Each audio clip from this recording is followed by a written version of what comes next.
நாராயணம் நமஸ்கிருத்ய நரஞ்சைவ நரோத்தமம் தேவீம் சரஸ்வதீம் வாசம் ததோ ஜெயம் உதீரயேது இதிகாச புராணாப்யாம் வேதம் சௌப பிரம்மயேது விபேத் கல்ப ஸ்ருத்தாத் வேதகாம் ஆமயம் பிரதர்ஷ்யதி சம்யஞாயகலாபேன மகதா பாரதேன ச உபபிரம்ஹித வேதாய நமோ வியாசாய விஷ்ணவே வியாசம் வசிஷ்டநப்தாரம் சக்தே பௌத்ரம கல்மஷம் பராசராத்மஜம் வந்தே சுகதாதம் தபோநிதிம் வியாசாய விஷ்ணுரூபாய வியாசரூபாய விஷ்ணவே நமோ வை பிரம்ம நிதயே வாசிஷ்டாய நமோ நமஹ. இந்த நிகழ்ச்சியை அனுபவித்துக் கொண்டிருக்கின்ற ஆன்மீக அன்பர்களே, உங்கள் அனைவருக்கும் பரமக்குடி ஜோதிடர் கேஜிபி அறிவழகனின் இனிய வாழ்த்துக்கள். இந்திய திருநாட்டின் இரு கண்களாக பாவிக்கப்படும் இதிகாசங்களான ராமாயணம் மற்றும் மகாபாரதம் இவற்றிலிருந்து இன்றைய நடைமுறை வாழ்க்கைக்கு தேவையான கருத்துக்களை நமது முன்னோர்கள் நமக்காக, நமது நன்மைக்காக, நமது தேவைகளுக்காக நம்மீது அன்பு கொண்டு பரிவு கொண்டு இயற்றிய இதிகாசங்கள் புராணங்களிலிருந்தும் சில முத்துக்களை அனுபவிக்க உள்ளோம். நமது முன்னோர்கள் இதிகாசங்களை மட்டுமல்ல, புராணங்களை மட்டுமல்ல, உபனிஷத்துக்களையும் இயற்றியுள்ளார்கள். 4 வேதங்கள் என்று நாம் அறிந்தவை.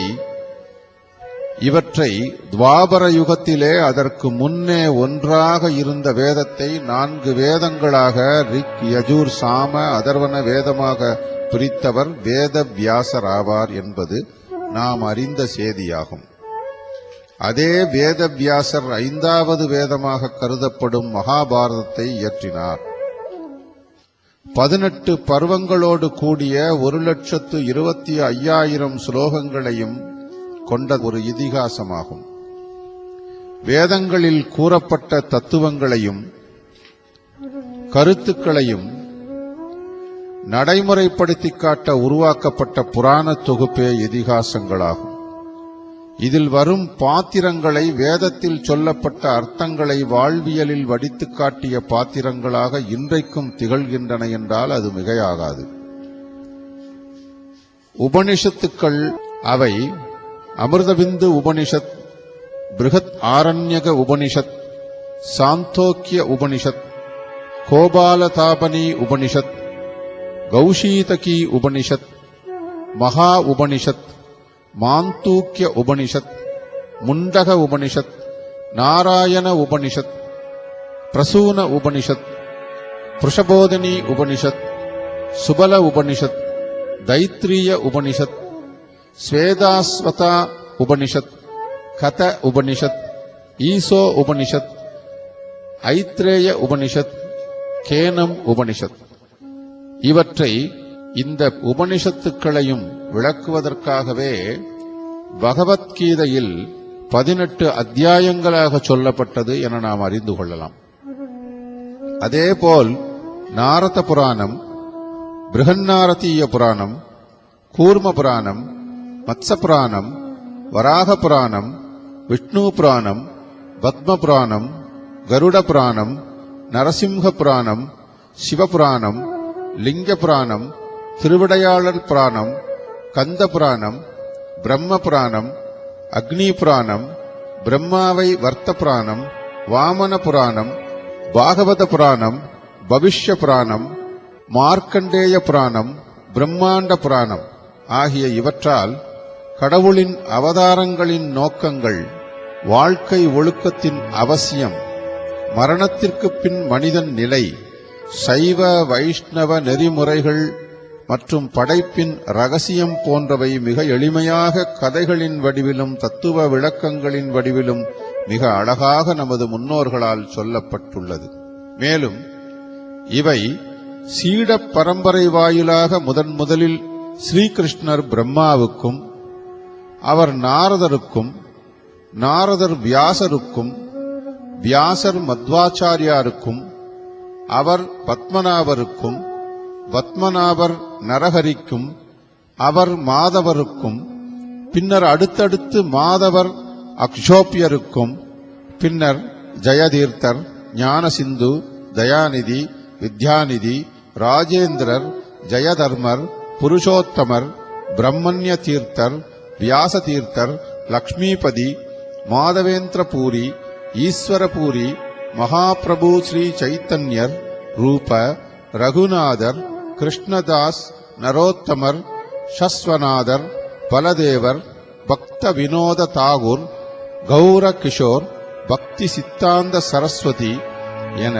குரு சிஷ்ய பரம்பரை வழியாக சமீப காலம் வரை பல தொன்மையான புராணங்களும் இதிகாசத்தின் பின்னணிகளும் தற்காலம் வரை நம்மிடம் நூல்களாக திகழ்கின்றன என்றால் நமது பாரம்பரியம் அவ்வளவு சாமானியம் அல்ல என்பது தெளிவாக விளங்கும். பல புராணங்களையும் இதிகாசங்களையும் மற்றும் வேதங்களை பிரித்தும் எழுதிய வியாசர் பல நூற்றாண்டுகள் வாழ்ந்த ஒரு ரிஷி என்பதில் ஐயமில்லை. எப்படி அவ்வளவு காலம் உடலுடன் கூடிய ஒரு உயிர் வாழ முடியும் என்ற வினா நம் மனதில் எழுவது இயற்கைதான். அது எப்படி எனில், அஷ்ட கர்மங்கள் என்று சொல்லப்படும் வசியம், மோகனம், ஸ்தம்பனம், ஆகர்ஷணம், வித்வேஷனம், உச்சாடனம், பேதனம், மாரணம் ஆகியவற்றின் உதவி கொண்டு அஷ்டமகா சித்துக்களான அனிமா, மகிமா, கரிமா, லகிமா, பிராத்தி, பிராகாமியம், ஈசத்துவம், வசித்துவம் ஆகியவற்றை மகாதவங்கள் செய்து அடைந்து அதன் உதவியால் தான் பன்னெடுங்காலம் இறைவனின் அனுகிரகத்தால் வாழ்ந்தார்கள் என்பதில் ஐயமில்லை. தசரத சக்கரவர்த்தி சுமார் 60,000 ஆண்டுகள் அயோத்தி ராஜ்யத்தை சக்கரவர்த்தியாக கோலோச்சி ஆண்டு வந்தான் என்ற ராமாயண குறிப்பு மிகவும் ஆச்சரியமான ஒன்றாகும். அதேபோல் தலைச்சங்கம், இடைச்சங்கம், கடைச்சங்கம் ஆகிய 3 காலங்களிலும் ஔவையார் தனது தர்மமான பிரம்மச்சாரிய வாழ்க்கையை வாழ்ந்து மக்களுக்கும் மன்னர்களுக்கும் இணையற்ற தொண்டாற்றி வந்தார் என்பதை பல இலக்கிய குறிப்புகள் நமக்கு பறைசாற்றுகின்றன. அகத்திய மாமுனிவர் பல 1000 ஆண்டுகள் வாழ்ந்ததோடு சிவபெருமானுக்கு நெருங்கிய உறவாக வாழ்ந்ததோடு திரிலோக சஞ்சாரம் செய்ததோடு மட்டுமல்லாமல் பூமி பந்தின் இடப்பெயர்ச்சி அல்லது சமமற்ற தன்மையை, அதாவது வடக்கு தாழ்ந்து தெற்கு உயர்ந்திருந்த ஒரு நிலையை சமன் செய்த அற்புத சக்தி வாய்ந்த ஒரு சித்தர் என்பதை பார்க்கும்போது இன்றுள்ள விஞ்ஞானம் கூட இதனை செய்ய முடியுமா என்ற கேள்வி நமக்குள் எழத்தான் செய்கிறது. விஞ்ஞானம் இன்று விண்வெளிக்கு ராக்கெட்டை அனுப்புகிறது. சமீபத்தில் மங்கள்யான் என்ற ராக்கெட் அனுப்பப்பட்டது. இது செவ்வாய்க்கோளை ஆராய்வதற்காக அனுப்பப்பட்டது. இது அந்த கிரகத்தை சென்று அடைய மாத கணக்கில், ஏன் ஆண்டு கணக்கில் ஆகும் என்று செய்திகள் சொல்கின்றன. ஆனால் அன்றைக்கு மெய்ஞானத்தில் கண்டறியப்பட்ட புஷ்பக விமானம் போன்றவை கண்ணிமைக்கும் நேரத்தில் மாவேகம் என்று சொல்லப்படும் மனோவேகத்தில் சப்தலோகங்களுக்கும், ஏன் இறைவன் இருக்கும் இடமான வைகுண்டத்திற்கு கூட க்ஷண நேரத்தில் சென்றுவிடக்கூடியதாக இருந்தது என்றால் இதில் ஆச்சரியமில்லை என்றே சொல்ல வேண்டும். அது மட்டுமல்ல, இன்று கண்டறிந்த ராக்கெட்டில் கிரையோஜெனிக் இன்ஜின், லிக்விட் ஃபியூவல் என்று செலவினங்கள் அதிகம். மேலும் பெட்ரோல் போன்ற திரவங்களால் ஓடக்கூடிய விமானங்கள், பஸ், கார், மோட்டார் பைக் போன்ற வாகனங்களில் இருந்து இவற்றை பயன்படுத்துவதால் ஏற்படும் பொல்யூஷன், வானமண்டலத்தில் ஓசோனில் ஓட்டை போடுகின்ற பிரச்சனைகளை நாம் செய்திகளின் வாயிலாக அறிந்துள்ளோம். நமது சித்தர்களும் ரிஷிகளும் அன்று வாழ்ந்த தவ யோகிகளும் பயன்படுத்திய புஷ்பக விமானம் போன்றவற்றிற்கு ஃபியூவல் தேவையில்லை, நிறுத்த ஷெட் தேவையில்லை. மேலும் இவற்றிற்கு தனியாக விமானியோ பணிப்பெண்ணோ அவசியமில்லை. மேலும் இவை உலகத்திலேயே மிகச்சிறந்த வேகமான மனோவேகத்தில் செல்லக்கூடியவை. அதாவது அவர்கள் மனத்தால் எந்த இடத்தில் இருக்க வேண்டும் என்று நினைக்கிறார்களோ அடுத்த நொடிப்பொழுதில் அங்கு நிற்கும். இது நமது பாரதத்தில் நடந்த உண்மைகளாகும். வேதங்களோ இதிகாசங்களோ ஒருபோதும் பொய் சொல்வதில்லை. அவற்றில் சொல்லப்பட்டவை யாவும் சத்தியமான சம்பவங்கள் என்பதில் ஐயமும் தேவையில்லை. அது மட்டுமல்ல, பல காலங்களுக்கு முன்னரே பூமியில் இருந்து கொண்டு நமது ரிஷிகளும் முனிவர்களும் வேதத்தின் ஓர் அங்கமாக ஜோதிஷ சாஸ்திரத்தை அளித்தார்கள். அது எப்படி? எங்கோ பல லட்சம் அல்லது கோடி மைல்களுக்கு அப்பால் இருக்கின்ற கிரகங்களின் தாக்கங்கள் மனிதனை, அவன் வாழ்வை நிர்ணயிக்கின்றன என்ற கேள்வியை முன்வைக்கின்றனர் விஞ்ஞானிகள். பின் ஏன் சந்திரனுக்கும் செவ்வாய்க்கும் மனித தேடல் இன்றைய விஞ்ஞானத்தில் ஏற்பட்டது என்ற கேள்வி நமக்குள் எழுகிறது. மனித உடலுக்கு ஆத்மா எவ்வளவு முக்கியமோ அவ்வளவு முக்கியம் உடல் என்ற பூமிக்கு ஆத்மா என்ற சூரியன், மனம் என்ற சந்திரன், இரத்தம் என்ற செவ்வாய், நரம்பு என்ற புதன், சதை மற்றும் மூளை என்ற புலன்களை கட்டுப்படுத்தும் குரு. இப்படி பூமிக்கு இந்த கிரகங்கள் முக்கியமானதால் தான் எங்கோ பல லட்சம் மைல்களுக்கு அப்பால் உள்ள ஜூபிட்டர் என்று ஆங்கிலத்தில் அழைக்கப்படும் குரு கிரகத்தில் சில வருடங்களுக்கு முன்னர் அண்டவெளியிலிருந்து விண்கல் டன் கணக்கில் விழுந்தபோது அந்த கிரகத்தில் பாதித்தால் பூமிக்கும் தாக்கம் வரும் என்ற கோணத்தில் பயத்துடன் ஆராய்ந்தது விஞ்ஞானம். இதை நாம் கண்கூடாக கண்டோம். மேலும் இதையே நமது சித்தர்கள் அண்ட தத்துவத்திற்குள் பிண்ட தத்துவம், பிண்ட தத்துவத்திற்குள் அண்ட தத்துவம் என மிக எளிமையாக கூறிவிட்டார்கள். இந்த பிரபஞ்சமானது ஒரு அணுவிற்குள் உள்ள புரோட்டான், நியூட்ரான், எலக்ட்ரான், இன்னும் பல கண்டுபிடிக்காத சங்கதிகள் அடங்கிய தொகுப்புதான் என மெதுவாக நமது விஞ்ஞானிகள் ஒப்புக்கொண்டு வருகிறார்கள் என்றே சொல்ல வேண்டும். பூமிக்கும் இந்த பிரபஞ்சத்திற்கும் எல்லையற்ற தொடர்பு உண்டு. இந்த பிரபஞ்சம்தான் இந்த பூமியை தோற்றுவித்தது என்பதில் இருந்தே விளங்கும். இது எப்படி எனில், ஒரு தாய் வயிற்றிலிருந்து பிறந்த தொப்புள் கொடி உறவான குழந்தைக்கும் தாய்க்குமான உணர்வு போல என்று அறியலாம். எனவே பூமிக்கும் இந்த பிரபஞ்சத்தில் பூமிக்கு மிக அருகாமையில் உள்ள இதன் உறவுகளான சூரிய மண்டலத்தில் இருக்கும் சூரியன் முதலான கிரகங்களுக்கும் நிச்சயம் பரஸ்பரம் நெருங்கின தொடர்பு உண்டு என்பது விஞ்ஞானபூர்வமாகவே விளங்கும். எனவே விஞ்ஞானபூர்வமாகவே பூமியில் உள்ள உயிர்களுக்கும் இது பொருந்தும். எனவே ஜோதிஷம் விஞ்ஞான பூர்வமானது என்பது இதன் மூலம் விளங்கும். எனவேதான் மகாபாரதத்தில் மிகச்சிறந்த ஜோதிடத்தில் சிறப்பானவர் என்று பகவான் கிருஷ்ணரே வியக்கக்கூடிய நபராக சகாதேவன் என்ற கேரக்டரை வியாசர் நிறுத்தி இருந்தார்.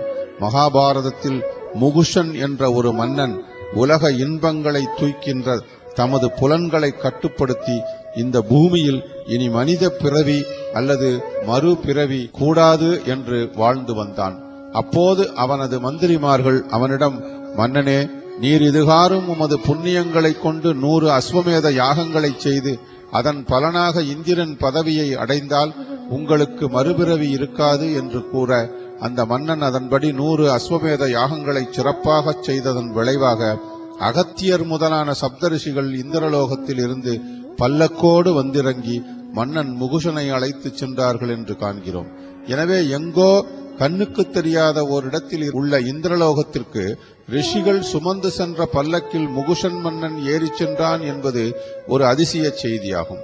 அது மட்டுமல்ல, இதே மகாபாரதத்தில் இந்திரலோகத்தில் உள்ள வெள்ளை யானையை எடுத்து வர பீமன் தன் அம்பால் இந்திரலோகத்திற்கு ஏணி அமைத்து ஏறிச் சென்று எடுத்து வந்தான் என்பதையும் நாம் அறிவோம்.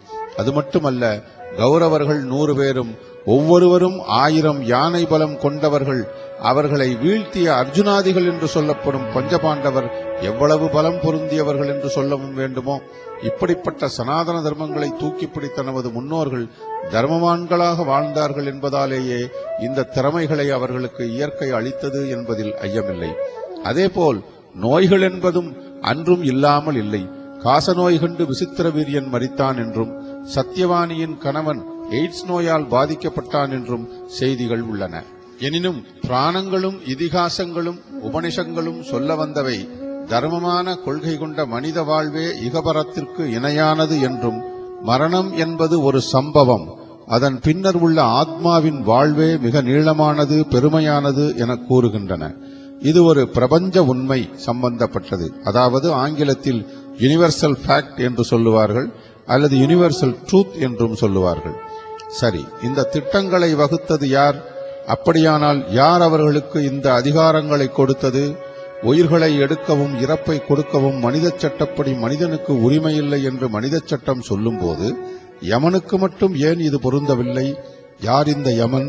இந்த பிரபஞ்சம் என்பது யாது? இதில் சூரிய மண்டலத்தின் பங்கு என்ன? கடவுள் யார்? தேவதை என்றால் என்ன? ஆவி என்றால் என்ன? பேய் என்றால் என்ன? மறுபிறவி உண்டா? சொர்க்கம் நரகம் உண்டா? அவதாரங்கள் உண்மையா? பிறவிகள் எத்தனை? இது போன்ற எண்ணற்ற கேள்விகளை கொண்ட நமக்கு இதற்கெல்லாம் எளிதில் புரியக்கூடிய விடை கிடைத்தால் எவ்வளவு சந்தோஷமாக இருக்கும். ஒரு விதைக்குள் பெரிய ஆல விருட்சம், பல நூறு கிளைகளையும் விழுதுகளையும் அழகான உறுதியான பசுமையான இலைகளையும் வசந்த காலத்தில் வருகை தரும் அற்புதமான பட்சிகளின் பசியாற்றும் பழங்களையும் மற்றும் அரிதான மருத்துவ குணங்களையும் கொண்ட பிரம்மாண்டம் அடங்கியுள்ளது. அடிப்படையில் ஒரு விஞ்ஞான உண்மை அடங்கியுள்ள விஷயத்தையே பிரபஞ்ச உண்மை என்று அழைக்கிறோம். அதாவது அடிப்படையில் மாறாதது விஞ்ஞானம்.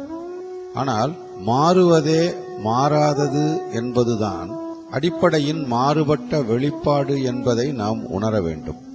இதை நாம் உணரும்போது நிச்சயமாக மறுபிறவி உண்டு, எனவே ஆத்மா அழியாதது, இந்த உடல் அழியக்கூடியது என்று நாம் உணர முடியும். அப்படி உணர்ந்தால் மட்டுமே மரணம் என்னும் பயத்தினின்று நாம் தெளிவடைய முடியும். பகவத்கீதையில் ஓரிடத்தில் பகவான் கிருஷ்ணன் அர்ஜுனனுக்கு போதிக்கிறார். அதாவது தண்ணீரில் நீச்சல் தெரியாமல் ஒருவன் விழுந்து மூழ்கிய நிலையில் உயிருக்கு போராடி கொண்டிருக்கும் வேளையில் யாரேனும் அவனுடைய உடை நனைகிறதே என்று வருந்துவார்களானால் அவர்கள் அறிவிலிகள் என்று சொல்வதை விட வேறு என்ன சொல்வது என்று சொல்கிறார். அதாவது அழியப்போகும் உடலுக்காக வருந்துபவன் தண்ணீரில் மூழ்கும் மனிதனின் ஆடைக்காக வருந்துபவனுக்கு ஒப்பானவன். அவனின் உயிர்க்காக வருந்துபவனே பிரம்மம் அறிந்த மனிதனாகிறான் என்று கூறுகிறார். பகவத்கீதை வாயிலாக ஒரு உடல் என்ற அர்ஜுனன் உயிர் என்ற ஆத்மாவிடம், அதாவது பரமாத்ம புருஷரான கிருஷ்ணனிடம் கேட்பது போல அமைந்திருப்பது உயர்ந்த சிந்தனையாகும். ஆக ஆத்மா அழியாதது என்பது இதன் மூலம் விளங்கும். அழியாத ஆத்மாவை ஏன் ஒரு அழியும் உடல் வசம் ஒப்படைக்க வேண்டும் என்ற கேள்வி இதன் மூலம் அனைவருக்கும் எழுமல்லவா? அதாவது நீரில் அடங்கியுள்ளது H2O, ஹைட்ரஜன் என்ற வாயு 2 பங்கும் ஆக்சிஜன் என்ற வாயு 1 பங்கும் சேர்ந்ததுதான் நீர் என்று நாம் பள்ளிக்கூடத்திலேயே தெரிந்து கொண்டோம். இந்த இரண்டும் சேர்ந்த நிலையிலேயே நாம் புரிந்து கொள்ள வேண்டியது என்னவென்றால், இந்த ஹைட்ரஜனும் ஆக்சிஜனும் நீர் தோன்றுவதற்கு ஆதாரமாக அதற்கு முன்னரே தனித்தனியாக தோன்றியுள்ளது என்பது விளங்கும் அல்லவா? அதேபோல் எல்லா ஜீவராசிகளும் ஜடங்களும் இந்த பிரபஞ்சத்தில் தோன்றின. இதனை மகாபாரதத்தில் ஆதி பருவத்தில் பூகோளம் எவ்வாறு தோன்றியது என்பதை தெளிவாக காணலாம். மேலும் பகவத்கீதையின் 18 அத்தியாயங்களில் அத்தியாயம் 2 பதம் 13 சிறுவயதிலிருந்து இளமைக்கும் இளமையிலிருந்து முதுமைக்கும் மாறுவது போலவே மரணத்தின் போது ஆத்மா வேறு உடலுக்கு மாறுகின்றது என்று பகவான் கிருஷ்ணர் கூறுகிறார். எனவே கீதையில் உறுதி செய்தபடி பரமத்தின் அங்கத்துணுக்குகள் நித்தியமாக இருப்பவை. ஷரா என்ற பெயரில் அவை அழைக்கப்படுகின்றன.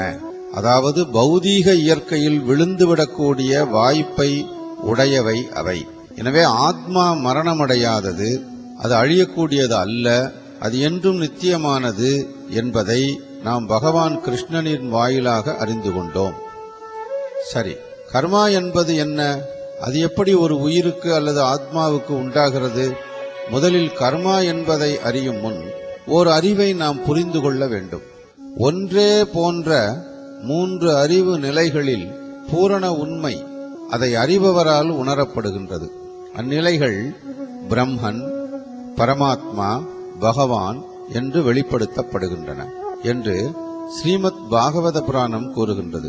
படைப்பு கர்த்தா, படைக்கப்பட்ட பொருள், பரம புருஷன் அல்லது பராமரிப்பாளன் என்ன 3ஆக புரிந்து கொள்ள வேண்டும். மனித பிறவி அனித்தியமானது என்பதை ஒவ்வொருவரும் புரிந்து கொள்ள வேண்டும். அறியாமையின் மயக்கத்தின் கீழ் ஒவ்வொருவரும் உள்ளபடி உள்ள பொருளை, அதன் ரகசியத்தை புரிய முடிவதில்லை. தேள் சில சமயங்களில் அரிசி குவியல்களின் மீது முட்டையிடுகிறது. சில சமயங்களில் அரிசியிலிருந்து தேள் பிறந்ததாக கூறப்படுவதுண்டு. ஆனால் உண்மையில் தேளின் பிறவி காரணம் அரிசி அல்ல. உண்மையில் முட்டைகள் தாயால் இடப்பட்டன. அதேபோல உயிர்வாளிகளின் ஜடப்பிறப்புக்கு காரணம் ஜட இயற்கை அல்ல. அதுவும் முழுமுதற் கடவுளால் கர்ம வினைகளின் அடிப்படையில் விதைக்கப்படுகிறது என்பதை நாம் உணர வேண்டும். தனது முந்தைய செயல்களுக்கேற்ப அவன் இன்புறவோ அல்லது துன்புறவோ இயலும். இதுவே கர்மா என அழைக்கப்படுகிறது. கர்மா என்பது பாவச் செயல்களும் புண்ணிய செயல்களும் செய்ததற்கு உண்டான ஒரு பிறவி வெளிப்பாடாகும். பகவத்கீதையின் அத்தியாயம் 12 பதம் 33 நீர், மண், மலம் இன்னும் என்னவெல்லாம் இருக்கின்றதோ எல்லாவற்றிலும் காற்று புகுகின்றது. இருந்தும் இது எதனுடனும் கலப்பதில்லை. அதுபோலவே பல்வேறு விதமான உடல்களில் அமைந்திருந்தாலும் கூட ஆத்மா தனது நுண் இயற்கையால், அதாவது மைக்ரோ சயின்ஸ், அவற்றினின்றும் பிரிந்திருக்கிறது. எனவே இவ்வுடலுடன் ஆத்மா எவ்வாறு தொடர்புடன் இருக்கிறது, உடல் அழிந்த பிறகு அது எவ்வாறு வெளியேறுகிறது என்பதை நமது ஜடக்கண்களால் காண்பது அசாத்தியமே. எனவே விஞ்ஞானத்தால் யாருமே இதை ஆய்ந்து அறிய முடியாது.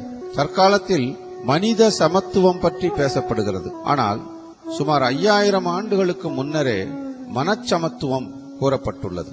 ஜனங்கள், ஜாதிகளினிடையே ஆத்மாவை பற்றி அறிந்தவன், உண்மையான ஆன்மீக அறிவுடையவன் மனிதன் கூறுகின்ற உயர் ஜாதி, தாழ்ந்த ஜாதி என்பதை ஒப்புக்கொள்ள மாட்டான். அவனுடைய கண்ணோட்டத்தில் மனிதன், நாய், பசு, யானை இவை அனைத்தும் ஒன்றே ஆகும். காரணம், இவை அனைத்திலும் ஆன்மா காற்றைப் போல ஒளிந்துள்ளது. கர்ம வினைகளின் காரணமாக அவற்றின் காரண சரீரங்கள் தோற்றுவிக்கப்படுகின்றன. எனவே மனிதன், பசு, நாய், யானை போன்ற வேறுபட்ட பெயர் காரணங்கள் அந்த உயிர் வாழியான ஆத்மாவுக்கு ஏற்படுவதுவே கர்ம வினையாகும்.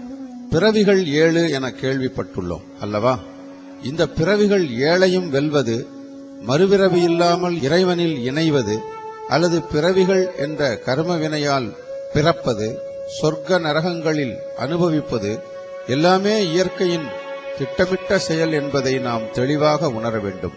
எந்த செயலும் செய்யாத ஒரு ஜட பொருள் எப்படி ஒரு காற்றாலோ அல்லது நீராலோ அல்லது நெருப்பாலோ அல்லது உயிர்களாலோ தூண்டப்பட்டு செயல்படுகிறதோ, அதுபோலத்தான் ஆத்மாவும் இயற்கையால் தூண்டப்பட்டு பிறவிகளை அடைகிறது.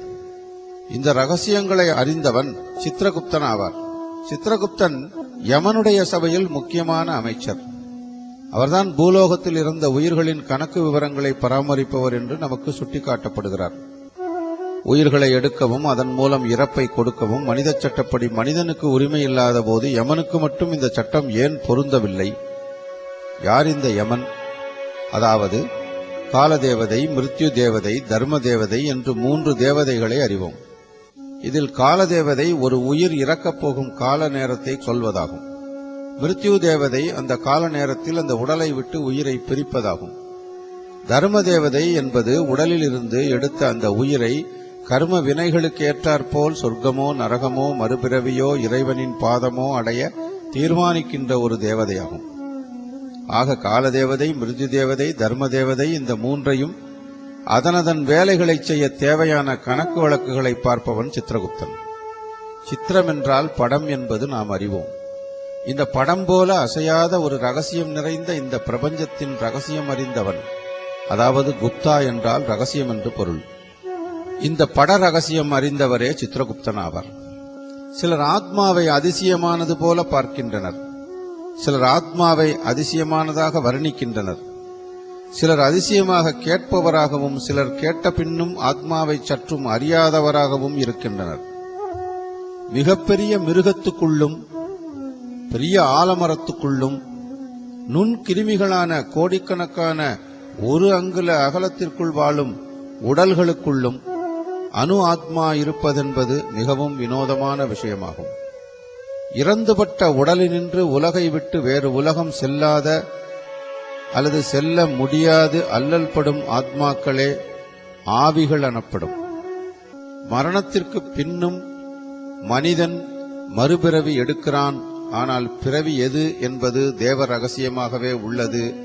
இதனை நிர்ணயிக்கும் உரிமை தர்ம தேவதைக்கு, அதாவது யமதர்மனுக்கு கொடுக்கப்பட்டுள்ளது. நரகங்கள் உள்ளன, சொர்க்கம் உள்ளது. இறந்தவுடன் இந்த உயிர் எங்கு செல்லும், அதன் செயல்பாடுகள் எப்படி இருக்கும் என்பதை கருட புராணம் விரிவாக எடுத்துரைக்கிறது. உலக படைப்பில் 84 லட்சம் மாறுபட்ட படைப்புகள் உள்ளன. இவற்றிற்கு யோனி பேதங்கள் என்று பெயர். இந்த 84 லட்சம் யோனி பேதங்கள் 4 பெரும் பிரிவுகளில் அடங்கிவிடுகின்றன.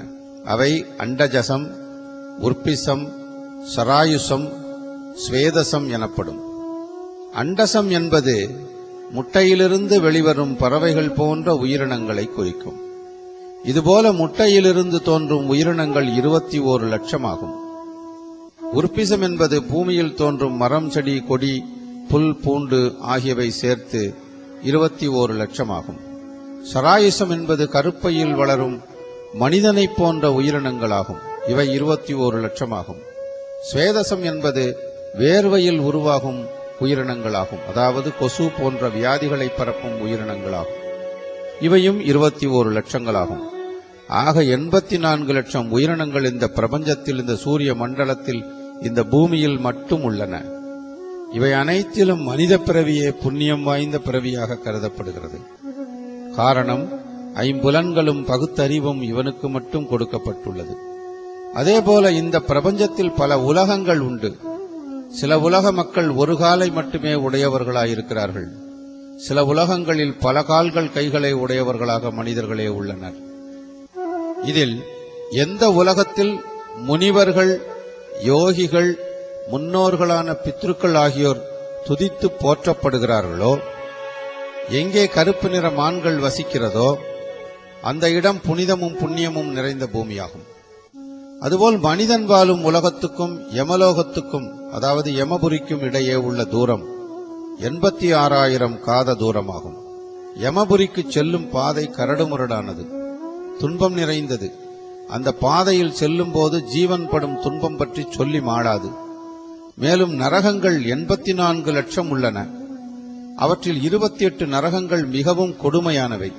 அந்த 28 நரகங்கள் தாமிஸ்ரம், அந்த தாமிஸ்ரம், ரௌரவம், மகாரௌரவம், கும்பீபாகம், காலசூத்திரம், அசிபத்ரம், பன்றிமுகம், அந்தகூபம், கிருமிபோஜனம், அக்னிகுண்டம், வஜ்ரகண்டகம், ஷான்மலி, வைத்தரணி, பூயோகம், பிராணயோகம், விசஸ்வம், லாலாபக்ஷம், சாரமேயாதனம், அவீசி, பரிபாதனம், ஷாரகர்த்தமம், ரசோகனம், சூலப்ரோகம், குந்தசூதகம், வடாரோகம், பர்யாவர்த்தனம், சுசீமுகம் ஆகியவையாகும்.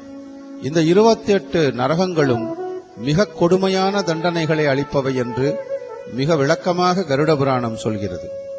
கருடாழ்வார் மீது அமர்ந்து கிருஷ்ண பரமாத்மா லோக சஞ்சாரம் செய்யும் பொழுது கருடாழ்வார் மனிதனின் மரணத்திற்கு பின் உள்ள நிலை குறித்து தனது சந்தேகங்களை கிருஷ்ண பரமாத்மாவிடம் கேட்க அதற்கு அவர் பதிலளிப்பதாகவும் அதுவே கருட புராணம் என்றும் விளக்கப்படுகிறது.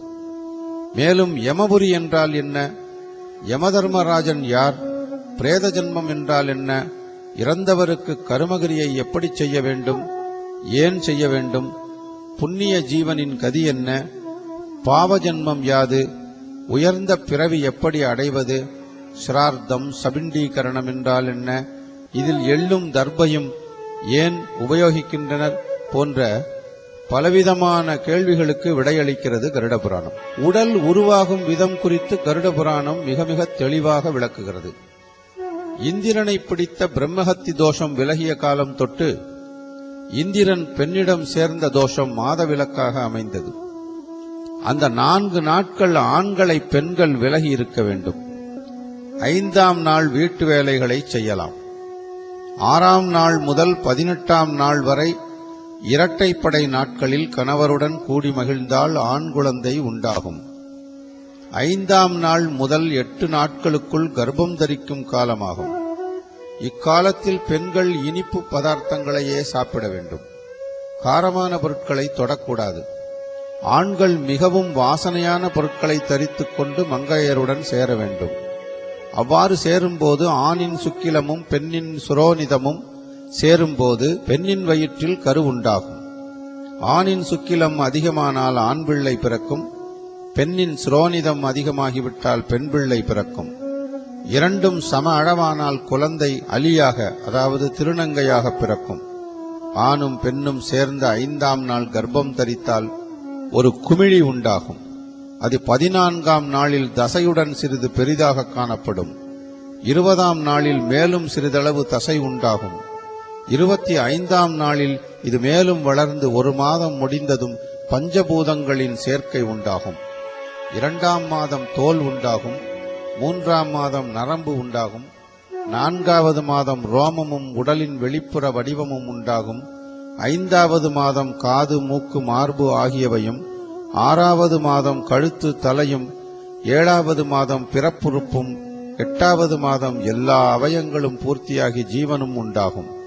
9வது மாதத்தில் ஜீவன் சுழுமுனை நாடியில் இருந்து கொண்டு தனக்கு ஏற்பட்டுள்ள புதிய பிறவியை நினைத்து வருந்தும். 10வது மாதத்தில் பிறக்கும். நாம் இந்த பாரத தேசத்தின் மிக புண்ணிய பூமியான சேது ராஜ்யத்தில் இருந்து கொண்டு இதன் முக்கியத்துவம் அறியாது வெறும் ஆட்டு மந்தைகள் போல் கூடி ஏதோ பிக்னிக் போல சென்று கடலில் மூழ்கி போலியான துக்கம் அனுஷ்டித்து நானும் தை அமாவாசை அன்று எனது முன்னோர்களுக்கு பிண்ட பிராப்தி அளித்தேன் என்று சொல்வது நமது சனாதன தர்மங்களை அவமானப்படுத்துவது மட்டுமல்ல, உண்மையில் உங்களது முன்னோர்களுக்கு பசியாற்றும் வைபவமான சிரார்த்தம் திவசம் செய்யாமல் அவர்கள் ஆன்மா வைவஸ்வத பட்டினம் என்று வழங்கப்படும் யமபுரிக்குள் நுழையாமல் அவஸ்தைப்படும் பிரேத ஜன்மம் உண்டாகி உங்களை அல்லல் படுத்தும் என்பதை நீங்கள் நம்ப மறுக்கிறீர்களா? இப்போது மரணம், அதன் பின்னர் அந்த மனிதனின் ஆன்மா எங்கு செல்லும், எப்படி செல்லும் என்பதிலிருந்து உங்களுக்கு அவர்கள் படும் அல்லலும், அதனால் அவர்கள் நம்மை சபிப்பதையும், அதனால் நமக்கு பிதுர்சாபம் ஏற்படுவதையும் நீங்கள் நம்பித்தான் தீர வேண்டும். நமது நாட்டில் ஒரு பழமொழி உண்டு. மூத்தோர் சொல் முன்னே புடிக்கும் பின்னே இனிக்கும் நெல்லிக்கனி போன்றது. ஒரு நெல்லிக்கனியை நாம் சாப்பிடும்போது நமக்கு மிகவும் புளிப்பாக இருக்கும். ஆனால் சிறிது நேரம் கழித்து தண்ணீர் குடித்தால் அமிர்தமாக இனிக்கும். அதுபோலத்தான் பெரியோரின் வாக்கும். அவை என்றும் பொய்ப்பதில்லை. ஏனென்றால் நாம் காலை எழுந்தவுடன் வயது முதிர்ந்த பெற்றோர்களை சாஷ்டாங்கமாக விழுந்து வணங்கி ஆசீர்வாதம் பெற்று செல்லும் வழி வந்தவர்கள். இங்குள்ள பதிவிரதா பெண்கள் இன்றும் கணவனை தெய்வமாக மதிப்பதோடு அவர் காலை தொட்டு வணங்குவதை பெருமையாக நினைக்கும் பாரத தேசம் இது. எனவே இனி நான் சொல்லப்போவது ஏதோ நான் சொன்ன விஷயமில்லை, நம் முன்னோர் சொன்ன விஷயங்கள். எனவே அவற்றை தயவு கூர்ந்து செவிமடுத்து பயன் பெறுவீர்கள் என்று நம்புகிறேன். பின்னொரு நாளில் இதனை மீண்டும் விஞ்ஞான விளக்கங்களோடு ஆதாரபூர்வமாக விளக்க முடியும் என்ற நம்பிக்கையுடன் இந்த கருட புராணம் சொன்ன விஷயங்களை, வியாசர் என்ற மகா முனிவர் சொன்னதை, வியாசாய விஷ்ணு ரூபாய வியாசரூபாய விஷ்ணுவே என்ற ஸ்லோகத்திற்கு ஏற்ற அந்த விஷ்ணுவே வியாசராக அவதரித்து சொன்ன விஷயங்கள் தான் இனி நான் கூறப்போகிற விஷயங்களாகும். நமக்கும் மேலே ஒரு சக்தி இருக்கிறது.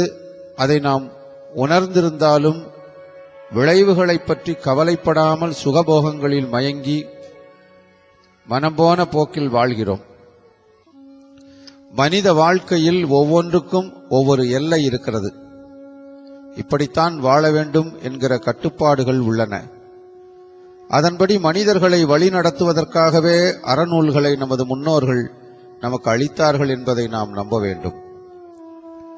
நாம் அரசாங்கத்தின் சில கடுமையான சட்டதிட்டங்களுக்கு பயந்து நடக்கிறோம். ஆனால் இம்மைக்கும் மறுமைக்கும் நன்மை பயக்கும் ஆண்டவன் அருளிய அறிவுரைகளை கேட்டு நடப்பதில்லை. இறந்த பிறகு நடப்பதை பற்றி இப்போது நான் ஏன் கவலைப்பட வேண்டும்? சொர்க்கமாவது நரகமாவது என்று அலட்சியப்படுத்தி விடுகிறோம். துன்பம் வரும்போது, வியாதிகள் வரும்போதும், இனி உயிர் வாழமாட்டோம் என்ற நிலை வரும்போதும் தான் கடவுளின் நினைப்பு வருகிறது. காலம் கடந்து உணர்வதில் பயனில்லை.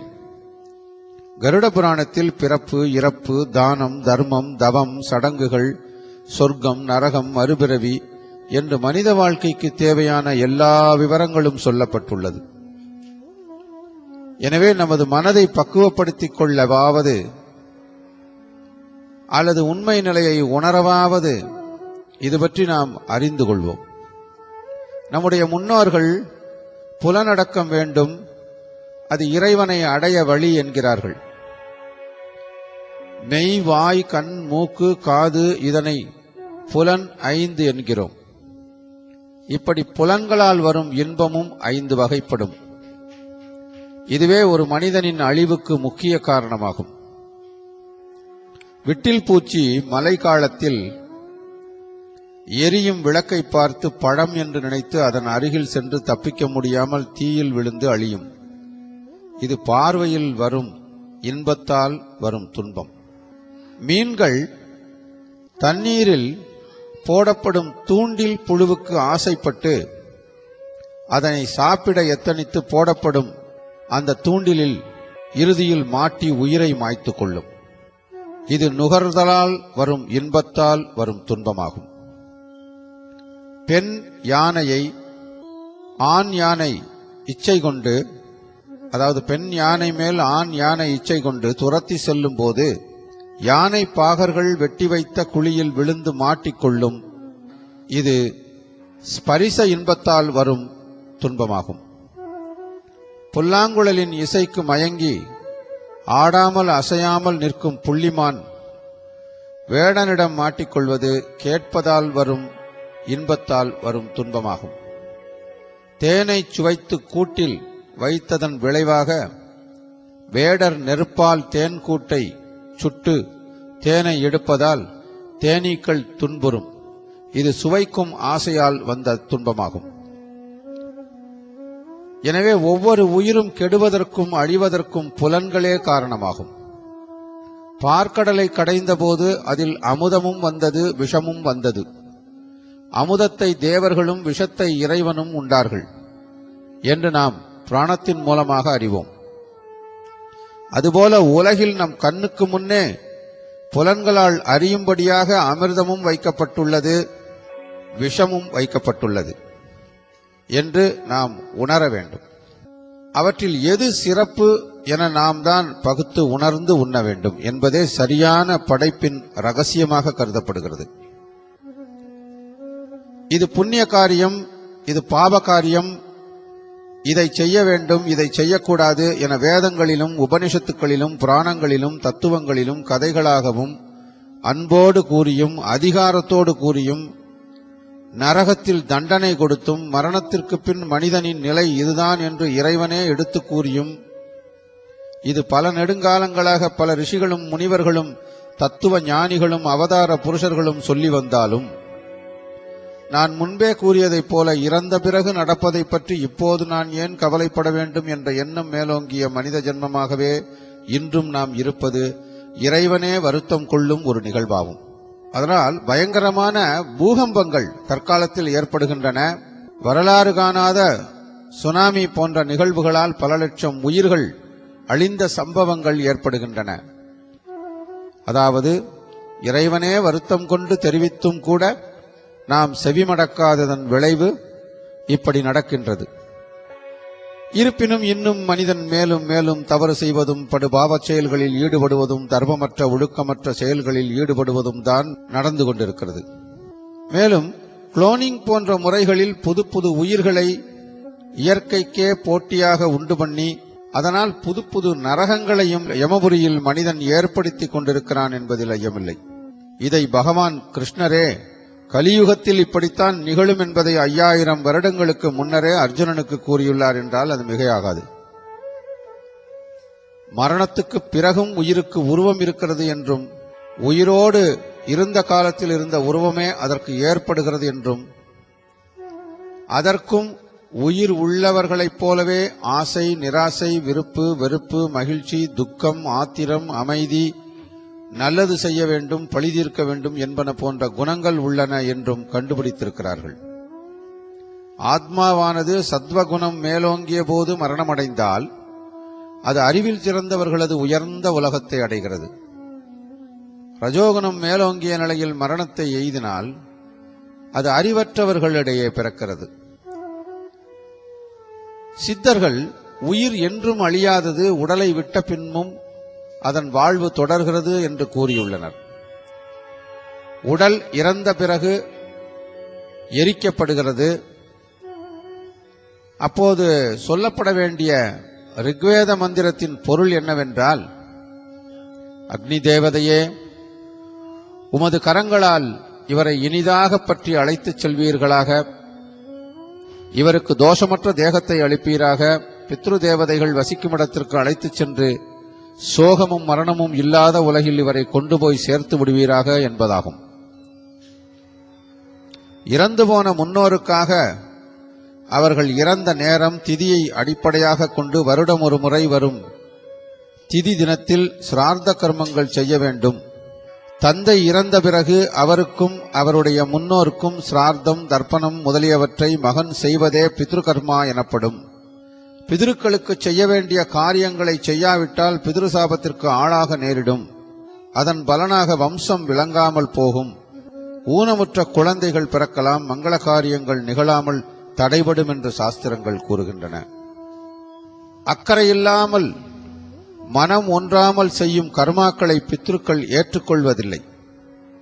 வருஷத்திதி, அமாவாசை தர்ப்பணம், மகாலய பக்ஷம், மாதப்பிறப்பு, சூரிய சந்திர கிரகண நாட்கள் போன்றவற்றில் செய்யப்படும் தர்ப்பணங்கள் மிகவும் முக்கியமானவை. தந்தை இறந்த பிறகே தர்ப்பணம் செய்யும் உரிமை மகனுக்கு வருவதாக சாஸ்திரங்கள் கூறுகின்றன. அப்படி செய்யப்படும் தர்ப்பணங்கள் தந்தை வழியில் முன்தோன்றிய 6 பேருக்கும் தாய் வழியில் முன்தோன்றிய 6 பேருக்கும் ஆக 7 தலைமுறைக்கு செய்ய வேண்டும். ஒவ்வொரு உயிரின் என்ன உணர்வு அதிர்வுகள் அந்த ஜீவனை கட்டுப்படுத்துகின்றன. இந்த அதிர்வுகளை நீக்கி அவை விடுபட்டு செல்ல இந்த சிரார்த்தம் உதவி செய்கிறது. இதன் விளைவாக உடலை விட்ட உயிரானது எல்லா வகை உணர்வு பிணைப்புகளிலிருந்தும் அதிர்வுகளிலிருந்தும் விடுவிக்கப்பட்டு தக்க உலகங்களை சென்றடையும். இறந்தவருக்கான சடங்குகள், காரியங்கள் ஆகியவை பல உள்ளன. ஒருவர் இறந்த 11ஆம் நாளில் இருந்து இச்சடங்குகள் தொடங்குகின்றன. 11ஆம் நாள் சடங்கை எக்காரணம் கொண்டும் செய்யாமல் விட்டுவிடக்கூடாது. இது சோடக சிரார்த்தம் எனப்படும். 12ஆம் நாள் செய்ய வேண்டிய காரியங்களும் சவிண்டீகரணம் என்று பெயர். சோடக சிரார்த்தத்தின் போது செம்பினாலான வட்டிலை எடுத்து அதில் சாலிகிராமத்தை வைத்து அதை புதிய துணிகளால் அலங்கரித்து மந்திரம், பூஜை ஆகியவற்றை செய்து வேதத்தை நன்கறிந்த பிராமணனுக்கு தானம் செய்ய வேண்டும். முதல் ஒரு வருடத்துக்கு ஒவ்வொரு மாதத்திலும் இறந்தவருக்கு திதியன்று திவசம் செய்ய வேண்டும். இதற்கு மாசிகம் என்று பெயர். இவ்வாறு 12 மாசிகம் செய்த பின்னர் வருஷாப்தீகம் செய்ய வேண்டும். பிறகு ஆண்டுதோறும் திதி வரும் நாளில் பெற்றோருக்கு திவசம் செய்ய வேண்டும். இவ்வாறு விடாமல் கர்மகாரியங்களை செய்து அந்தணனுக்கு தானங்கள் செய்தால் இறந்த பின் பிரேத ஜென்மம் அடைய மாட்டான் என்றும் கருடபுராணம் கூறுகின்றது.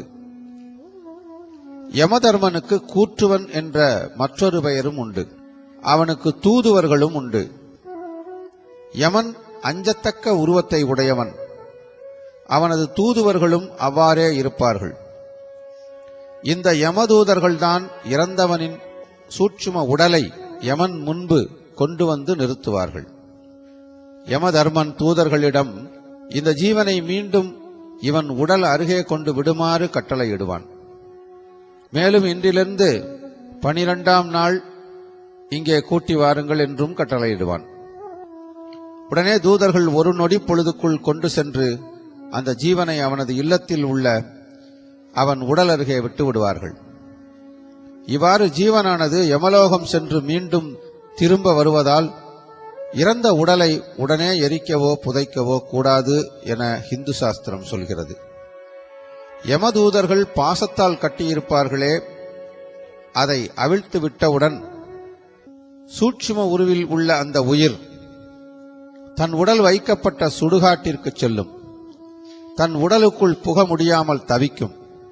தன் உடலுக்கு உற்றார் தீ வைக்கும் போது அந்த சிதைக்கு 10 முழ உயரத்தில் ஆவி ரூபத்தில் நின்று கொண்டு ஐயோ என்று ஓலமிடும். வாழும் நாளிலேயே இந்த விஷயங்களை புராணங்களின் வாயிலாக கற்றுத் திகழ்ந்த ஆத்மாவாகவோ அல்லது புண்ணிய ஆத்மாகவோ இருந்தால் இந்த உடல் எரிந்து சாம்பலானதே நன்று என்று நினைத்து சமாதானமடையும். இதன் பிறகு இறந்த வீட்டில் இருப்பவரில் இந்த ஜீவனுக்கு கடமைப்பட்டோர் போடும் பிண்டத்தால் பிண்ட சரீரம் உண்டாகிறது. முதல் நாள் தலை, 2ஆம் நாள் கழுத்து, 3ஆம் நாள் மார்பு, 4ஆம் நாள் வயிறு, 5ஆம் நாள் உந்தி, 6ஆம் நாள் பின்பக்கம், 7ஆம் நாள் குய்யமும், 8ஆம் நாள் தொடைகளும், 9ஆம் நாள் கால்களும், 10ஆம் நாள் போடும் பிண்டத்தால் உடல் முழுவதும் உருவமும் உண்டாகும். இதைத்தான் 10 பண்ணுதல் அல்லது 10ஆம் நாள் காரியம் பண்ணுதல் என்று அழைக்கிறார்கள். இவ்வாறு சரீரம் பிண்டத்தால் உண்டானதும், அப்படி பிண்டத்தால் சரீரம் உண்டானாலும் பேச இயலாது. அந்த ஜீவன் வீட்டிற்கு வெளியே நின்று வீட்டிற்கு வந்து செல்லும் தன் உறவினரை ஏக்கத்தோடு பார்க்கும். பசியாலும் தாகத்தாலும் அலறியபடி செய்வதறியாது திகைத்து நிற்கும். தன்னுடைய புத்திரன் 11ஆம் நாளிலும் 12ஆம் நாளிலும் பிராணமுகமாக கொடுக்கப்பட்டவற்றை உண்டு 13ஆம் நாளில் வரும் யமதூதர்களுடன் ஏக்கத்துடன் தனது உற்றார் உறவினரை பார்த்தவாறு யமலோகத்திற்கு செல்லும். அந்த யமதூதர்களுடன் செல்லும் ஜீவன் பல இடையூறுகளை இனி கடந்து செல்ல வேண்டும். இரவும் பகலும் செல்ல வேண்டும். ஒரு நாள் ஒன்றுக்கு 247 காத தூரம் நடந்து செல்ல வேண்டும். வழியிலே அடர்ந்த காடு உள்ளது. அதில் உள்ள செடிகளிலே இருக்கின்ற இலைகள் மிக கூர்மையான பற்கள் போன்ற அமைப்பை உடையதாக இருக்கும். மேலும் அந்த ஜீவன் நடந்து செல்லக்கூடிய அந்த பாதைகள் மிகவும் கரடுமுரடாக இருக்கும். அந்த ஜீவன் பசியாலும் தாகத்தாலும் தவிக்கும். அந்த காட்டை கடந்து செல்ல மிகவும் சிரமப்படும். அப்படிப்பட்ட ஒரு சூழ்நிலையில் தனது பூலோகத்தில் இருக்கின்ற தனது சுற்றத்தாரையும் கடந்த காலத்தையும் நினைத்து பார்க்கும். தனக்கு உதவ இங்கு யாரும் வரமாட்டார்கள் என்பதை உணர்ந்து கொள்ளும். பூமியைத் தவிர வேறு உலகம் உள்ளதென்பதையும் உணர்ந்து கொள்ளும். தன் நிலையை நினைத்து பலவாறு புலம்பும். ஐயோ, வாழும் காலத்திலே நான் யாருக்கும் எந்த தானமும் செய்யவில்லையே, பிறரை ஏமாற்றி சொத்து சேர்த்தேனே, இப்போது அவை எதுவும் என் கூட வரவில்லையே, என்னை விட பெரியோரை படித்தேனே, உறவுகளை அவமதித்தேனே, தானம் எதையும் செய்யவில்லையே, பிராணங்களையும் இதிகாசங்களையும் அவமதித்தேனே, இறைவன் இருப்பதை மறுத்தேனே, மறந்தேனே, நல்ல செயல் என்று எதையும் நான் செய்யவில்லையே என்று மிகவும் அரற்றி புலம்பும்.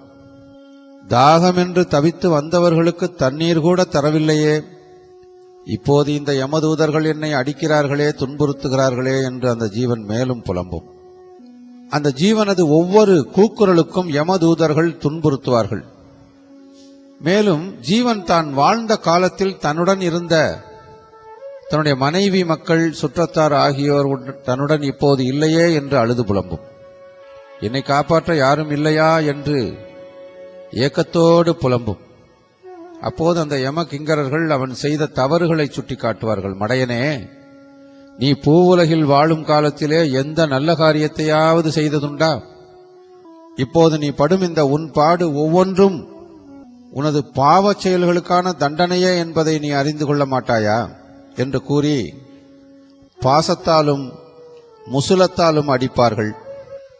இப்படி ஜீவன் ஒவ்வொரு நாளும் ஒவ்வொரு இடத்தை அடைந்து இப்படி துன்பப்பட்டு கொண்டே அடைந்து அங்கிருந்து தொடர்ந்து செல்ல வேண்டும். சிறிது தூரம் காற்றின் வழியாகவும் சிறிது தூரம் புலிகள் நிறைந்த காட்டின் வழியாகவும் சென்று கொண்டிருக்கும். அதே நேரத்திலே இந்த பூமியிலே அந்த ஜீவன் யாருக்கு சொந்தமானதோ அவருக்கு வாரிசு இங்கிருந்தபடி ஒவ்வொரு மாதமும் அந்த இறந்த நாளிலிருந்து ஒவ்வொரு மாதமும் இந்த மாதங்களுக்கு உண்டான சிரார்த்தம், அவருடைய வாரிசு செய்யக்கூடிய அந்த சிரார்த்தத்திற்கு மாசிகம் என்று பெயர்.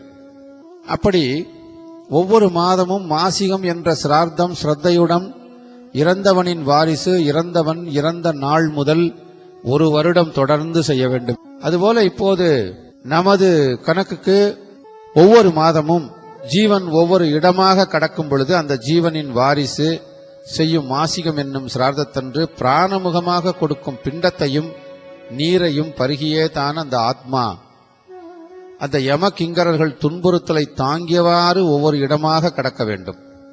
அதன்படி முதல் மாதம் செய்யும் சிரார்த்தம் காரணமாக ஜீவன் யாமியம் என்ற நரகத்தை அடையும். அந்த நரகத்திற்கு பெயர் யாமியம்.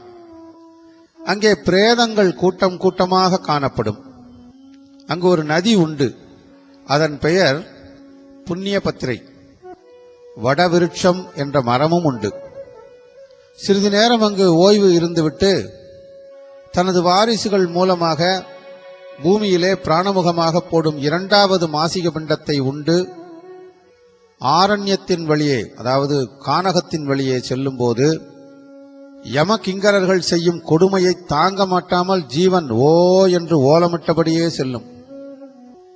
அதன் மூன்றாம் மாசிக பிண்டத்தை புசித்துவிட்டு சௌரி என்ற நரகத்தை அடைந்து அங்கிருந்து செல்லும் வழியில் கடுமையான குளிரால் ஜீவன் வருந்தும்.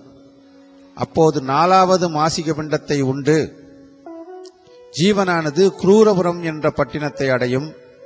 அங்கு ஐந்தாவது மாசிக பிண்டத்தை உண்டு அங்கிருந்து கிரௌஞ்சன் என்ற நகரை அடையும். அங்கு ஆறாவது மாசிக பிண்டத்தை ஏற்று ஜீவனானது ஒரு பயங்கரமான பாதையில் செல்ல வேண்டும். அப்போது தனது பூவுலக வாழ்க்கை குறித்து நினைத்து பார்த்து ஜீவன் புலம்பும். யமதூதர்கள் மீண்டும் அந்த ஜீவனை நைய புடைப்பார்கள். இவ்வாறு தொடர்ந்து செல்லும் போது அஞ்சத்தக்க பயங்கர உருவம் கொண்ட 10,000 படகோட்டிகள் அதன் முன் ஓடி வந்து கண்களில் கனல் தெறிக்க அந்த ஜீவனை பார்த்து, ஜீவனே, நீ கோதானம் என்ற பசுதானம் செய்திருக்கிறாயா? அவ்வாறு பூமியிலே நீ தானம் செய்திருந்தால் நீ இந்த வைத்தரணி நதியை எளிதாக நீ கடக்க உதவுவோம், இல்லையென்றால் உன்னை இந்த நதியிலே தள்ளி துன்புறுத்துவோம் என்பார்கள்.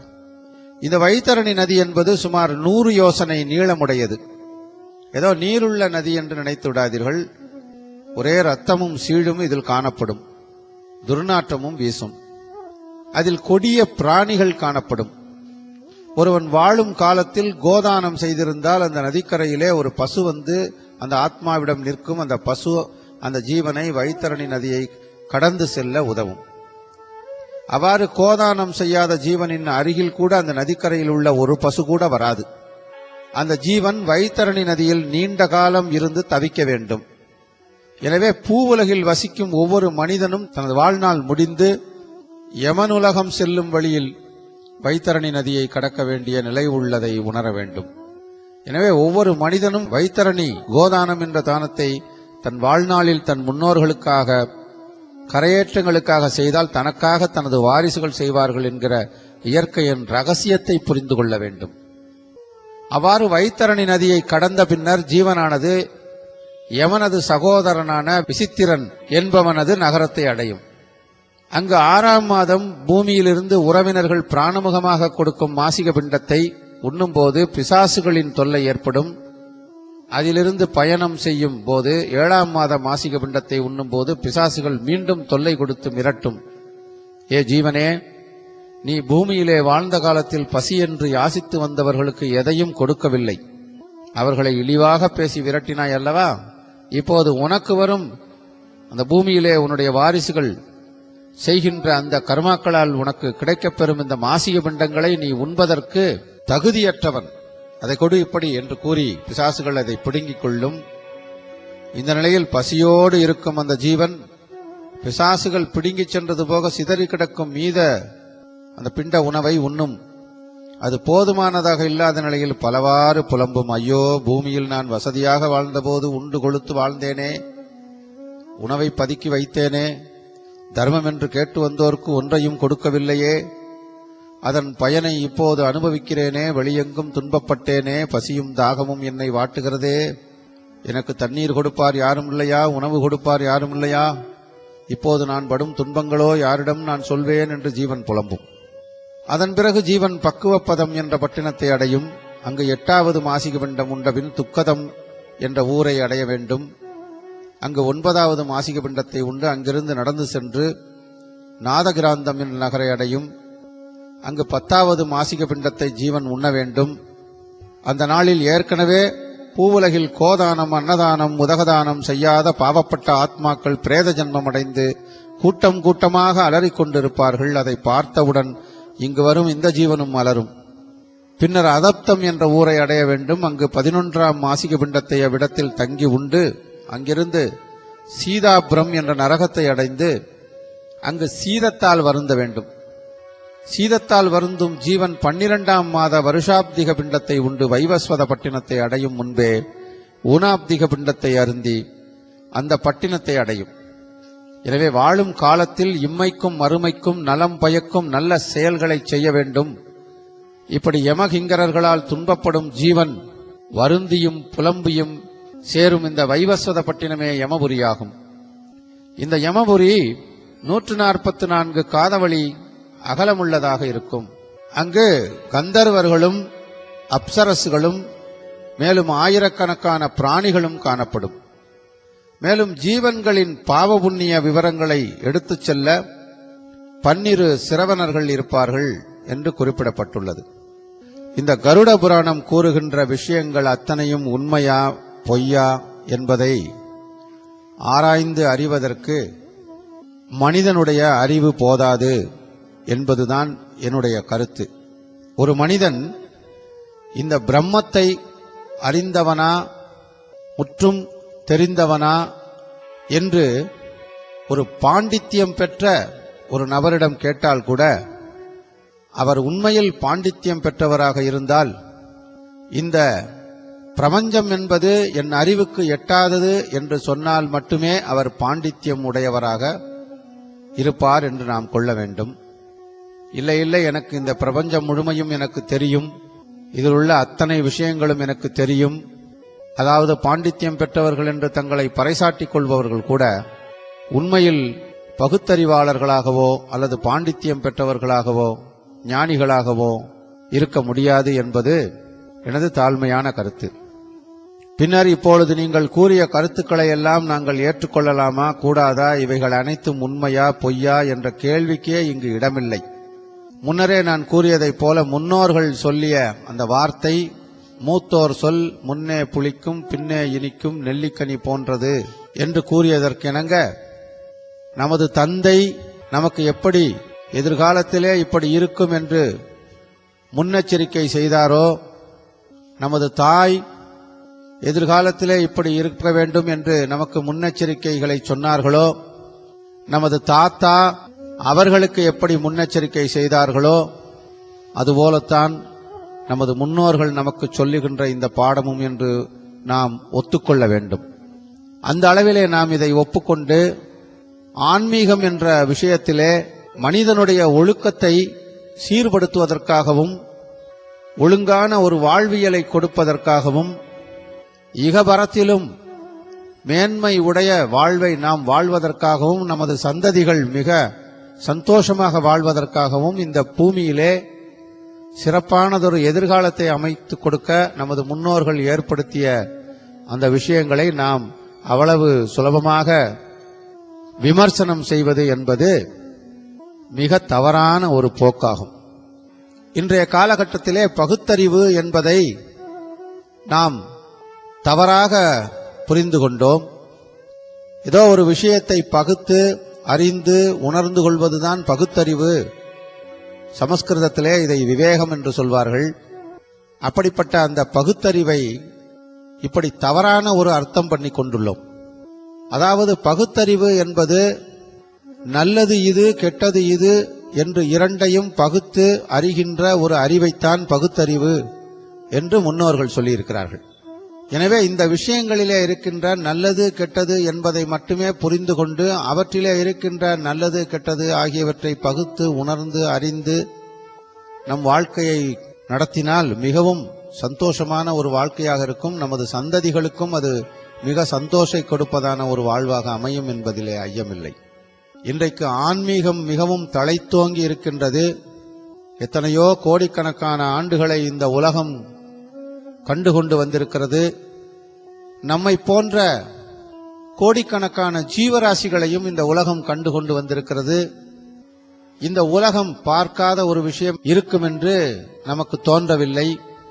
காரணம், நேற்றும் நான் இருந்தேன், இன்றும் நான் இருக்கிறேன், நாளையும் நான் இருப்பேன் என்று பகவத்கீதையிலே பரமாத்மா சொல்வதற்கிணங்க அந்த பகவத்கீதையின் சாராம்சமான ஒரு குறிப்பை ஆங்காங்கே நீங்கள் கண்டிருப்பீர்கள். எது நடந்ததோ அது நன்றாகவே நடந்தது. எது நடக்கிறதோ அதுவும் நன்றாகவே நடக்கிறது. எது நடக்க இருக்கிறதோ அதுவும் நன்றாகவே நடக்கும். இந்த 3 வரிகளை பகுத்தறிவால் உணர்வதெப்படி என்பதை நாம் காணலாம்.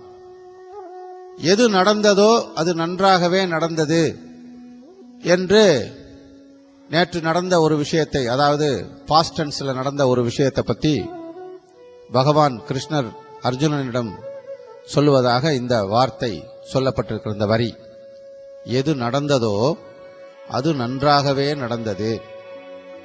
என்னுடைய மூதாதையர்களில் ஒருவர், என்னுடைய தாய்க்கு தந்தை என்று வைத்துக் கொள்ளலாம், எனக்கு மிகவும் விருப்பமான என்னுடைய தாத்தா, நான் சின்ன குழந்தையாக இருந்தபோது என்னை மடியிலே வைத்து கொஞ்சி நான் அழும்போது என் தாய் தந்தையரை விட என்னை மிகவும் இனிமையாக, கனிவாக, சந்தோஷமாக எனது அழுகையை நிப்பாட்டி எனக்கு வேண்டிய விஷயங்களை எல்லாம் வாங்கி கொடுத்து, எனக்கு தேவையானவற்றையெல்லாம் வாங்கி கொடுத்து என்னை சந்தோஷப்படுத்தி என்னை வாழ்நாள் முழுவதும் அவரை நினைத்து பார்க்க வைக்கின்ற அளவிற்கு அன்பு செலுத்திய கடவுளை விட நான் விரும்புவது என் தாத்தாவை என்று வைத்துக் கொள்வோம். அவர் என்னை நேற்றைக்கு அழைத்துச் செல்கிறார் ரோட்டிலே. என் கண்முன்னே என்னை விட்டுவிட்டு அவரை மட்டும் ஒரு பஸ் இடித்து கொண்டு விட்டது. என் தாத்தா ஏற்கனவே இறந்து விட்டார், நான் ஒரு உதாரணத்திற்காக சொல்லுகிறேன். அப்படி என் கண்முன்னே துடிக்க துடிக்க எனக்கு இவ்வளவு ஒரு நேசமான, அன்பான, பாசமான, என் உறவான ஒரு உயிர் அவஸ்தைப்படுகின்ற ஒரு விஷயத்தை பார்த்து கிருஷ்ண பரமாத்மா சொல்கிறார், எது நடந்ததோ அது நன்றாகவே நடந்தது என்று அந்த வரியை எடுத்துக்கொள்ளலாமா? சரி, இன்றைக்கும் அதுபோலவே ஒரு சம்பவம் நடக்கிறது. அதையும் கிருஷ்ணர் பார்த்து, எது நடக்கிறதோ அது நன்றாகவே நடக்கிறது. இன்று காலை எனக்கு வேண்டப்பட்ட ஒரு நண்பரின் வீடு இடிந்து விழுந்து விட்டது என்ற செய்தி வருகிறது. அவர் எனக்கு மிகவும் நெருங்கிய நண்பர் என்று வைத்துக் கொள்வோம். அதுவும் உண்மை அல்ல, நான் ஒரு உதாரணத்திற்காக சொல்லுகிறேன். அல்லது இன்று நான் காலையிலே, இன்றைக்கு நடந்து போகும்போது என் காலிலே ஒரு பைக் ஏறிவிட்டது, கால் எலும்பு ஒடிந்து விட்டது. உடனே கிருஷ்ணர் பார்த்து சொல்லி, எது நடக்கிறதோ அது மிகவும் நன்றாகவே நடக்கிறது.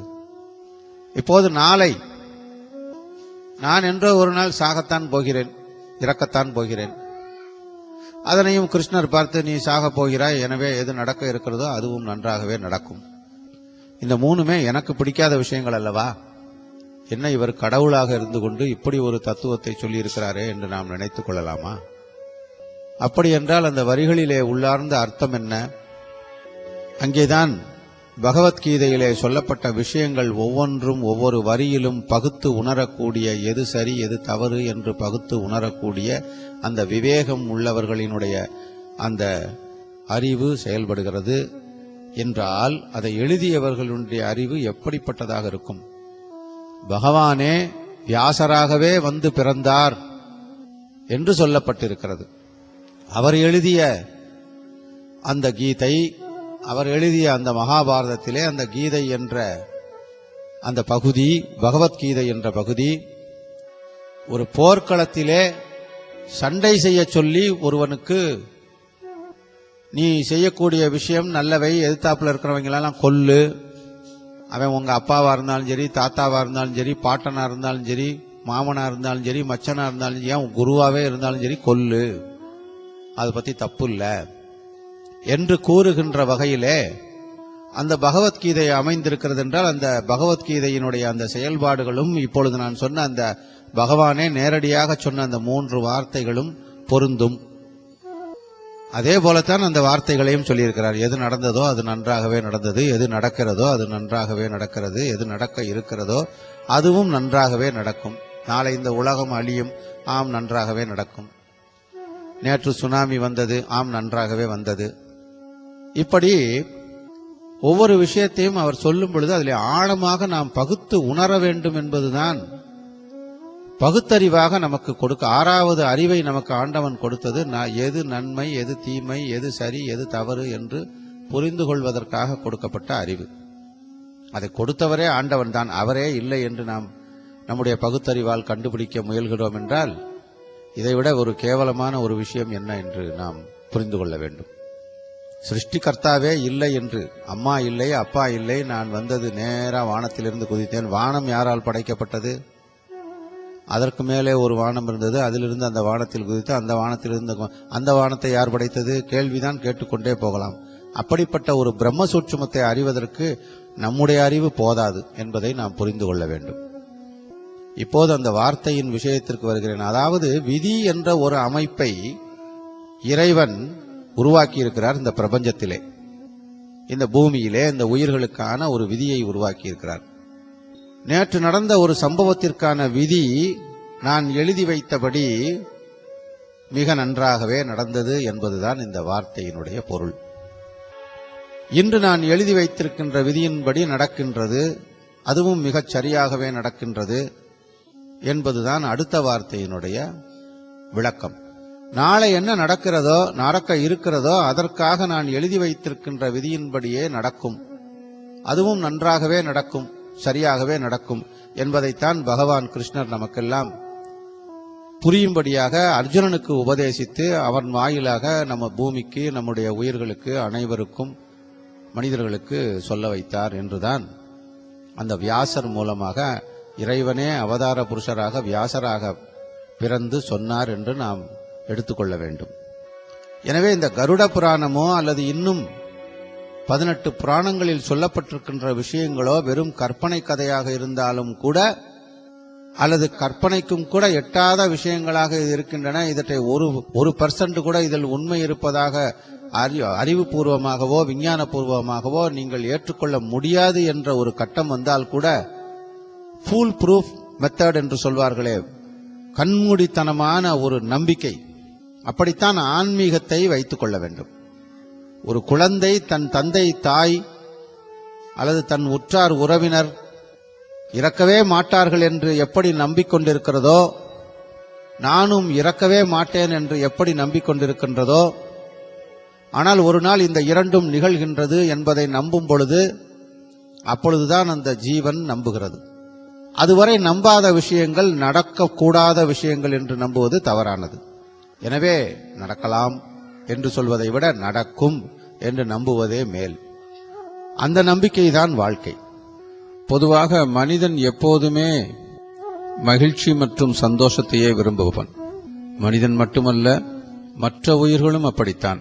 இதில் மனிதனை முன்னிறுத்துவதின் அவசியம் ஏனெனில் இப்புவியில் அவனே எல்லா உயிரிலும் உயர்ந்தவன் என்பதை நாம் அறிவோம். எனவே பூமியில் படைக்கப்பட்ட இந்த பிரபஞ்ச உண்மைகளான சூரியன், சந்திரன், இரவு பகல், வெயில் குளிர், நீர் நெருப்பு, காற்று வெற்றிடம், மலை பள்ளத்தாக்கு, உயர்வு தாழ்வு, உண்டு இல்லை, வெள்ளை கருப்பு, ஆண் பெண் என்று அனைத்தும் இரண்டாக உள்ளது, நேர் எதிர்மறையாக உள்ளது என்பதை நாம் அறிவோம். எனவே இயற்கையில் உள்ள மிருகங்களிலும் மனிதனிலும் மற்ற உயிர்களிலும் சாது குணம் என்று சொல்லப்படும் சத்வகுணமும் முரட்டு குணம் எனப்படும் ரஜோகுணமும் உள்ளது. ஒரு மனிதன் தர்மமான முறையில் தனது ஆயுள் முழுமைக்கும் சத்வகுணத்தில் வாழ்ந்து இயற்கையான முறையில் இறந்தால் நல்ல கதியை அடைவான் என்றும், அதர்மமான முறையில் வாழ்ந்தும் ரஜோகுணம் மேலோங்கிய நிலையில் அகங்காரத்தோடு வாழ்நாளின் இடையிலே தன் உயிரை மாய்த்து கொண்டால், அதாவது விஷம் குடித்தல், உயரமான இடங்களிலிருந்து குதித்தல், ரயில் மற்றும் வாகனங்களில் விழுந்து இறத்தல், தூக்கு போடுதல், கொலையுறுதல் போன்ற கொடிய மரணங்கள் துர்மரணங்கள் எனப்படும். இது தவிர நீரில் மூழ்கிச் சாவது, அக்னிய ஆயுதம் போன்றவற்றால் மரணம் நேர்தல், கேன்சர் போன்ற கொடிய நோய்கள், குழந்தை பிறந்த 30 நாட்களுக்குள் தாய் அல்லது சேய் மரணமாவது போன்றவைகளும் துர்மரண வகையாகும். இவர்கள் இறந்தவுடன் கட்டாயம் நரகத்தில் பிரேத ஜென்மத்தை அனுபவிப்பார்கள். இவை தவிர ஒருவன் அந்தணரை கொன்றாலும், பசுவை கொன்றாலும், போதைப் பொருளை உட்கொண்டாலும், குருவின் மனைவியிடம் கூடினாலும், அதாவது தனக்கு கற்றுக் கொடுக்கும் ஆசான் மனைவியிடம் கூடினாலும், பிறர் பொருளை அபகரித்தாலும் பிரேத ஜென்மம் உண்டாகும். அது மட்டுமல்ல, ஒரு நீதிபதி உண்மைக்கும் நேர்மைக்கும் எதிராக தீர்ப்பு வழங்கினாலும், ஒருவன் தெய்வத்தை நிந்தித்தாலும், ஒருவன் தீட்டுடன் இருந்த ஒரு பெண்ணை தொட்டபின் குளிக்காமல் இருந்தாலும் இறந்தபின் பிரேத ஜென்மத்தை அடைவான் என்று கருட புராணம் சொல்கிறது. பிரேத ஜென்மம் எடுத்தவனை பூமியில் நாம் காண்பது எளிது. அவன் பயங்கரமான தோற்றத்தை உடையவனாக இருப்பான். தனக்கு கருமங்களை செய்யாதவர்களை மிரட்டுபவனாகவும், பிதுருக்களுக்கு அளித்த உணவை பிடுங்கி தின்னுபவனாகவும், கொடிய பாலைவனத்தில் வசிப்பவனாகவும், பசி தாகம் என்று எந்நேரமும் அலைபவனாகவும், சுற்றத்தாருக்கும் வாரிசுகளுக்கும் தொல்லை கொடுப்பவனாகவும், வீட்டில் உள்ள பொருட்களை யாரையும் பயன்படுத்த விடாமலும் பிறருக்கு கொடுக்க விடாமலும் எப்போதும் வீணாகும்படி செய்பவனாக இருப்பான். தன்னுடைய மகளுக்கு பிள்ளை பிறக்காமல் இருக்கும்படி செய்வான். தனது வம்சத்தை தானே அழிக்க முயற்சி செய்வான். தனது வாரிசுகளை தானே தவறான செயல்களில் ஈடுபடும்படி செய்வான். பெரியோரை நிந்தித்தல், தெய்வத்தை இகழச் செய்தல், குடிப்பழக்கத்துக்கு அடிமையாகுதல், பெண் பிள்ளைகளை அதிகம் பெறுதல், கொலை செய்ய தூண்டுதல், கொலை செய்தல், தாழ்ந்த நிலையில் உள்ள தொழிலை செய்தல், பொய் பேசுதல், புராண இதிகாசங்களை இகழ்தல், மனைவியை கொடுமைப்படுத்துதல், பிதிர்கர்மாக்களை துவேஷித்தல் போன்றவை பிரேத ஜென்மம் எடுத்தவனுக்கு காரணமாகவும் பிரேத ஜென்மம் எடுப்பதற்கு காரணமாகவும் கருட புராணம் நமக்கு எடுத்துரைக்கிறது. திரேதா யுகத்தில் மகோதயம் என்ற ஒரு நகரம் இருந்தது. அதை பப்ருவாகனன் என்ற அரசன் ஆண்டு வந்தான். அவன் நீதி வழுவாது ஆட்சி புரிந்து வந்தான். தினமும் தான் செய்ய வேண்டிய கடமைகளை தவறாது செய்து வந்தான். ஒரு நாள் பப்ருவாகனன் தன்னுடன் சில வீரர்களை அழைத்துக் கொண்டு காட்டுக்கு புறப்பட்டான், வேட்டைக்காக. காட்டை அடைந்து சுற்றி வந்தபோது அங்கு ஒரு மானை கண்டான். அந்த மானின் மீது அம்பெய்தான். அடிபட்ட மான் கீழே விழுந்து விழுந்து மீண்டும் எழுந்து ஓடியது. உடனே அரசன் மீண்டும் அந்த மானின் மீது அம்பெய்தான். அந்த அம்பும் மானின் மீது பாய்ந்த நிலையில் அதன் உடலிலிருந்து ரத்தம் கொப்பளித்து ஒழுகியது. அந்த நிலையிலும் அந்த மான் தடுமாறியபடி அரசனிடம் சிக்காமல் ஓடி மறைந்து விட்டது. இதைக் கண்டு அதிசயித்த அரசன் மானின் இரத்தச்சுவட்டை பின்பற்றி காட்டிற்குள் அதனை தேடி நடந்தான். அப்படியே அதை தேடியபடி காட்டில் வெகு தூரம் சென்று விட்டான். ஆனாலும் அவன் தேடி வந்த அந்த புள்ளிமான் எங்கும் காணப்படவில்லை. வெகு தூரம் நடந்து வந்ததால் மிகவும் களப்படைந்தான். தாகம் தொண்டையை அடைத்தது. சிறிது தண்ணீரை தேடி அந்த காடு முழுவதும் அடைந்தான். அப்போது ஓரிடத்தில் தாமரை பூத்த அழகான ஒரு தடாகத்தை கண்டான். அதிலிருந்து நீரை பருகினான். பின்னர் அதன் கரையில் இருந்த ஒரு பெரிய ஆலமரத்தின் அடியிலே அமர்ந்து ஆசுவாசப்படுத்திக் கொண்டான். அதற்குள் வெகு நேரமாகிவிட்டது. இருட்டிக் கொண்டு வந்தது. அவனுடன் வந்த படை வீரர்களையும் காணவில்லை. திடீரென இருள் சூழ ஆரம்பித்தது. இருட்டிக் கொண்டே வந்தது. திடீரென்று அப்போது சில பிரேதங்கள் அங்கும் இங்கும் ஓடின. அவற்றை கவனித்து பார்த்தபோது அதற்கு எலும்போ சதையோ நரம்போ எதுவும் இல்லை. கரிய நிறத்திலே கூக்குரலிட்டவாறு பலவித ஓசைகளை எழுப்பியபடி தாகத்தால் புலம்பியவாறும் அங்குமிங்கும் ஓடின. அப்படி பல பிரேதங்கள் இங்கும் அங்குமாக அரட்டிக்கொண்டு ஓடிக்கொண்டிருந்தன. அவன் ஆச்சரியத்தோடு பார்த்து கொண்டிருந்த வேளையிலே ஒரு பிரேதம் அந்த அரசன் அருகிலே வந்து நின்று பேசத் தொடங்கியது. அரசே, என்னை கண்டு அஞ்ச வேண்டாம். உங்களை நான் ஒன்றும் செய்ய மாட்டேன். நான் இந்த பிரேத ஜென்மம் எடுத்து வழி தெரியாமல் அலைந்து கொண்டிருக்கிறேன். எனக்கு உதவ யாரும் இல்லை. எனவே உங்கள் உதவியால் என் பிரேத ஜென்மம் நீங்கும் என்ற ஒரு நம்பிக்கையிலேதான் உங்களை தேடி வருகிறேன் என்றது. அரசன் அந்த பிரேதத்தை பார்த்து பயப்படாமல், நீ பயங்கர உருவத்தில் காணப்படுகிறாய், ஆனால் உன்னால் எப்படி பேச முடிகிறது என்று கேட்டான். உடனே அந்த பிரேதம் கூறியது, அரசே, அது ஒரு பெரிய கதை என்று தனது வரலாற்றை கூற ஆரம்பித்தது. அரசே, என் பெயர் தேவன். நான் வைத்தீசம் என்ற நகரத்திலே வைசிய குலத்திலே பிறந்தேன். நான் திருமணம் செய்து கொண்டு சீரும் சிறப்புமாக வாழ்ந்து வந்தேன். தான தர்மங்களை செய்தேன். ஏழைகளுக்கு உதவிகள் செய்தேன். அந்தணரையும் பெரியோரையும் துறவிகளையும் வழிபட்டு வந்தேன். எனக்கென்று பிள்ளைகளோ குடும்பமோ சுற்றத்தாரோ யாருமே இல்லை. எனவே நான் இறந்த பிறகு யாரும் எனக்காக கர்மகாரியங்களை செய்யவில்லை. ஒருவன் இறந்த பிறகு அவனுக்காக கர்மகாரியங்களை, அதாவது சம்ஸ்காரம், சஞ்சாயனம், பிருஷோர்ச்சர்க்கம், சோடகம், சபிண்டிகரணம், மாசிகம், சிரார்த்தம் முதலிய சடங்குகளை செய்ய வேண்டும். அவ்வாறு செய்யாத பொழுது இறந்தவன் பிரேத ஜென்மம் அடைகிறான். அதன் பலனாகவே நானும் பிரேத ஜென்மம் அடைந்தேன். அரசே, மக்களை காக்க நீ கடமைப்பட்டவன். எனவே நீ எனக்கு உரிய கர்மகாரியங்களை செய்தால் என் பிரேத ஜென்மம் நீங்கும் என அரசனிடம் அந்த பிரேதம் வேண்டிக் கொண்டது. அந்த வேண்டுகோளை ஏற்ற அரசன் பிரேத ஜென்மம் நீங்க பரிகாரமாக நான் என்ன காரியம் செய்ய வேண்டும் என்று அந்த பிரேதத்திடம் கேட்டான். அதற்கு அந்த பிரேதம், அரசே, பிரேத ஜென்மம் அல்லது பிரேத சரீரம் நீங்க என்ன செய்ய வேண்டும் என்றால், முதலிலே ஸ்ரீமன் நாராயணனைப் போல ஒரு விக்கிரகம் செய்ய வேண்டும். அதிலே சங்கு சக்கரம் இருக்குமாறு அமைக்க வேண்டும். அதன் முன்னிலையிலே கிழக்கிலே ஸ்ரீதரையும், தெற்கிலே மகாசூரனையும், மேற்கிலே வாமனனையும், வடக்கு பகுதியில் சுதாகரனையும் நிலைநிறுத்தி அவற்றின் நடுவினிலே பிரம்மன், விஷ்ணு, ருத்ரனையும் அமைத்து ஆராதனை செய்ய வேண்டும். பின்னர் இவர்களை வலம் வந்து வணங்கி அதன் பின்னர் அக்னியிலே ஹோமம் செய்ய வேண்டும். அதன் பின்னர் நீராடிவிட்டு உத்தம பிராமணர்களுக்கு உரிய மரியாதை செய்து போஜனம் அளித்து தானங்கள் செய்து மரியாதை செய்து அவர்களின் ஆசி பெற்றால் இறந்தவர் பிரேத ஜன்மத்திலிருந்து விடுதலை பெற்றவர் என்றது அந்த பிரேதம். பின்னர் நாடு திரும்பியவுடன் அந்த அரசன் அந்த பிரேதம் கூறியவாறே அதற்கு கர்மகாரியங்களை செய்தான். அதனால் தேவன் என்ற அந்த வைசியன் பிரேத ஜன்மம் நீங்கி நற்கதி அடைந்தான் என்று கருட புராணத்திலே ஒரு கதை சொல்லப்பட்டிருக்கிறது. எள் என்பது விஷ்ணு பகவானின் வியர்வையாகும். தர்பை என்பது பொதுவாக திவச காரியங்களில் பயன்படுத்தப்படுவதன் காரணம், இதன் ஒரு நுனியிலே பிரம்மாவும் மற்றொரு நுனியிலே சிவனும் நடுப்பகுதியிலே விஷ்ணுவும் உள்ளதாக ஐதீகம். மேலும் சிரார்த்தத்தின் போது பித்ருக்கள் தர்பையின் மேல் சூட்சும உருவில் வந்து அமர்வார்கள். நமது முன்னோர்கள் கடந்த தலைமுறை வரை உப்பு தானம், பருத்தி தானம், எள்தானம், பசுதானம், நிலதானம், பொன்தானம், தானிய தானம், இரும்பு தானம், குடைதானம், தீபதானம், யானை, எருமை, கிடா, வெற்றிலைபாக்கு, மலர்கள், வேஷ்டி துண்டு போன்றவற்றை தானங்களை செய்தார்கள். ஆனால் தற்காலத்தில் தசவித தானங்களுக்கு இணையாக ஒரு முழு தேங்காயை ஈடாக பெற்றுக்கொண்டு மேலும் இணையாக தட்சிணை பூர்வமாக ஆச்சாரியார்கள் அல்லது வாத்தியார்கள் அல்லது சாஸ்திரிகள் பெற்றுக்கொள்வது மட்டுமே நடைமுறையில் உள்ளது. ஏதோ ஒரு சிலர் மட்டுமே வசதி வாய்ப்பு உள்ளவர்களோ அல்லது இந்த விஷயங்களே ஆழ்ந்த நம்பிக்கை உள்ளவர்களோ மட்டுமே நான் மேற்சொன்ன அந்த காரியங்களை முறையாக செய்து கொண்டு வருகிறார்கள். வஸ்திரமும் பூதானமும் கோதானமும் உதக கும்பதானமும் மட்டுமே நடைமுறையில் உள்ளது. காலத்திற்கு ஏற்றவாறு நடைமுறையில் சில வழக்கங்கள் மாறுகின்றது. விஞ்ஞானம் வளர வளர உலகில் பௌதீக மாறுபாடு ஏற்பட சில கலாச்சார மாற்றங்களும் ஏற்படத்தான் செய்யும். ஆனால் அடிப்படை மாறாது. அன்று இறந்த மனிதனை சுடுகாட்டில் சென்று தகனம் செய்தார்கள். இன்று விஞ்ஞானத்தின் வளர்ச்சியினால் மின் தகனம் செய்யப்படுகிறது. எனவே அடிப்படை மாறாது.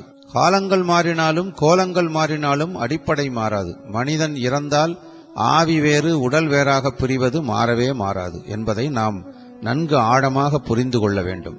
பஞ்சபூதத்தாலான இந்த உடம்பில் 5 புலன்களும் 10 வித நாடிகளும் 10 வித வாயுக்களும் உள்ளன. பிராணனன், அபானனன், வியானனன், உதானனன், சமானனன், நாதம், கூர்மம், கிரகம், தேவதத்தம், தனஞ்சயன் என்பவையே அந்த 10 வித வாயுக்களாகும். மனிதனின் உடம்பில் 6 வித கோஷங்கள் உள்ளன. சுக்கிலம், எலும்பு, நீர், நரம்பு, ரோமம், இரத்தம் என்பவை ஆகும். மேலும் நமது உடம்பின் பகுதிகள் பஞ்சபூதத்தாலும் ஆனவை. இவை தோல், எலும்பு, ரோமம், சதை, நகம் இவை அனைத்தும் பிருத்திவி என்று நாம் வழங்கப்படும் மண்ணால் உண்டானவை ஆகும். அதேபோல உமிழ்நீர், சிறுநீர், புன்னீர், ஊநீர், ஊன் நீர் என்று சொல்வார்களே அந்த ஊநீர் ஆகியவை அப்பு என்ற நீரால் உண்டானவை ஆகும். பசி, தாகம், துக்கம், சோம்பல் ஆகியவை அக்னி எனப்படும் நெருப்பால் ஆனவை ஆகும். விருப்பம், கோபம், பயம், வெட்கம், மோகம், உடல் இயக்கம், சுற்றுதல், ஓடுதல், கைகால்களை இயக்குதல் ஆகியவை வாயு எனப்படும் காற்றால் ஆனவை ஆகும். சப்தம், எண்ணம், கேள்வி, அறிவு ஆகியவை ஆகாயம் எனப்படும் அந்த ஆகாயத்தால் ஆனவை ஆகும். இடை, பிங்களை, சுழிமுனை, காந்தாரி, கஜசிம்ஹி, பூஜை, யச்சு, அலாபு, குரு, விசாக்கினி ஆகிய 10 நரம்புகள் உடம்பின் முக்கிய நாடிகளாக உள்ளன. மனிதன் உண்ணும் உணவுப் பொருளை வாயுவே அந்தந்த பகுதிகளுக்கு எடுத்துச் செல்கிறது. வயிற்று பகுதியில் அக்னி, அதற்கு மேலே தண்ணீர், அதற்கு மேலே உணவு ஆகியவை வரிசையாக அமைந்துள்ளது. அக்னி விரிவடைய வாயு உதவுகிறது. உடலில் மொத்த 3.5 கோடி ரோமங்கள் உள்ளன. பற்கள் 32 உள்ளன. நகங்கள் கைகால்களில் மொத்தம் 20 உள்ளன. கூந்தலில் உள்ள முடி 27 கோடி உள்ளது. உடலின் இரத்தம் 1000 பலமாகும். அண்டத்தில் உள்ளவை பிண்டத்தில் உண்டு, பிண்டத்தில் உள்ளவையெல்லாம் மனித உடலில் உள்ளன. உடலில் உள்ள ஒவ்வொரு பகுதிக்கும் அண்டத்தில் உள்ள பெயர் சூட்டப்பட்டுள்ளது.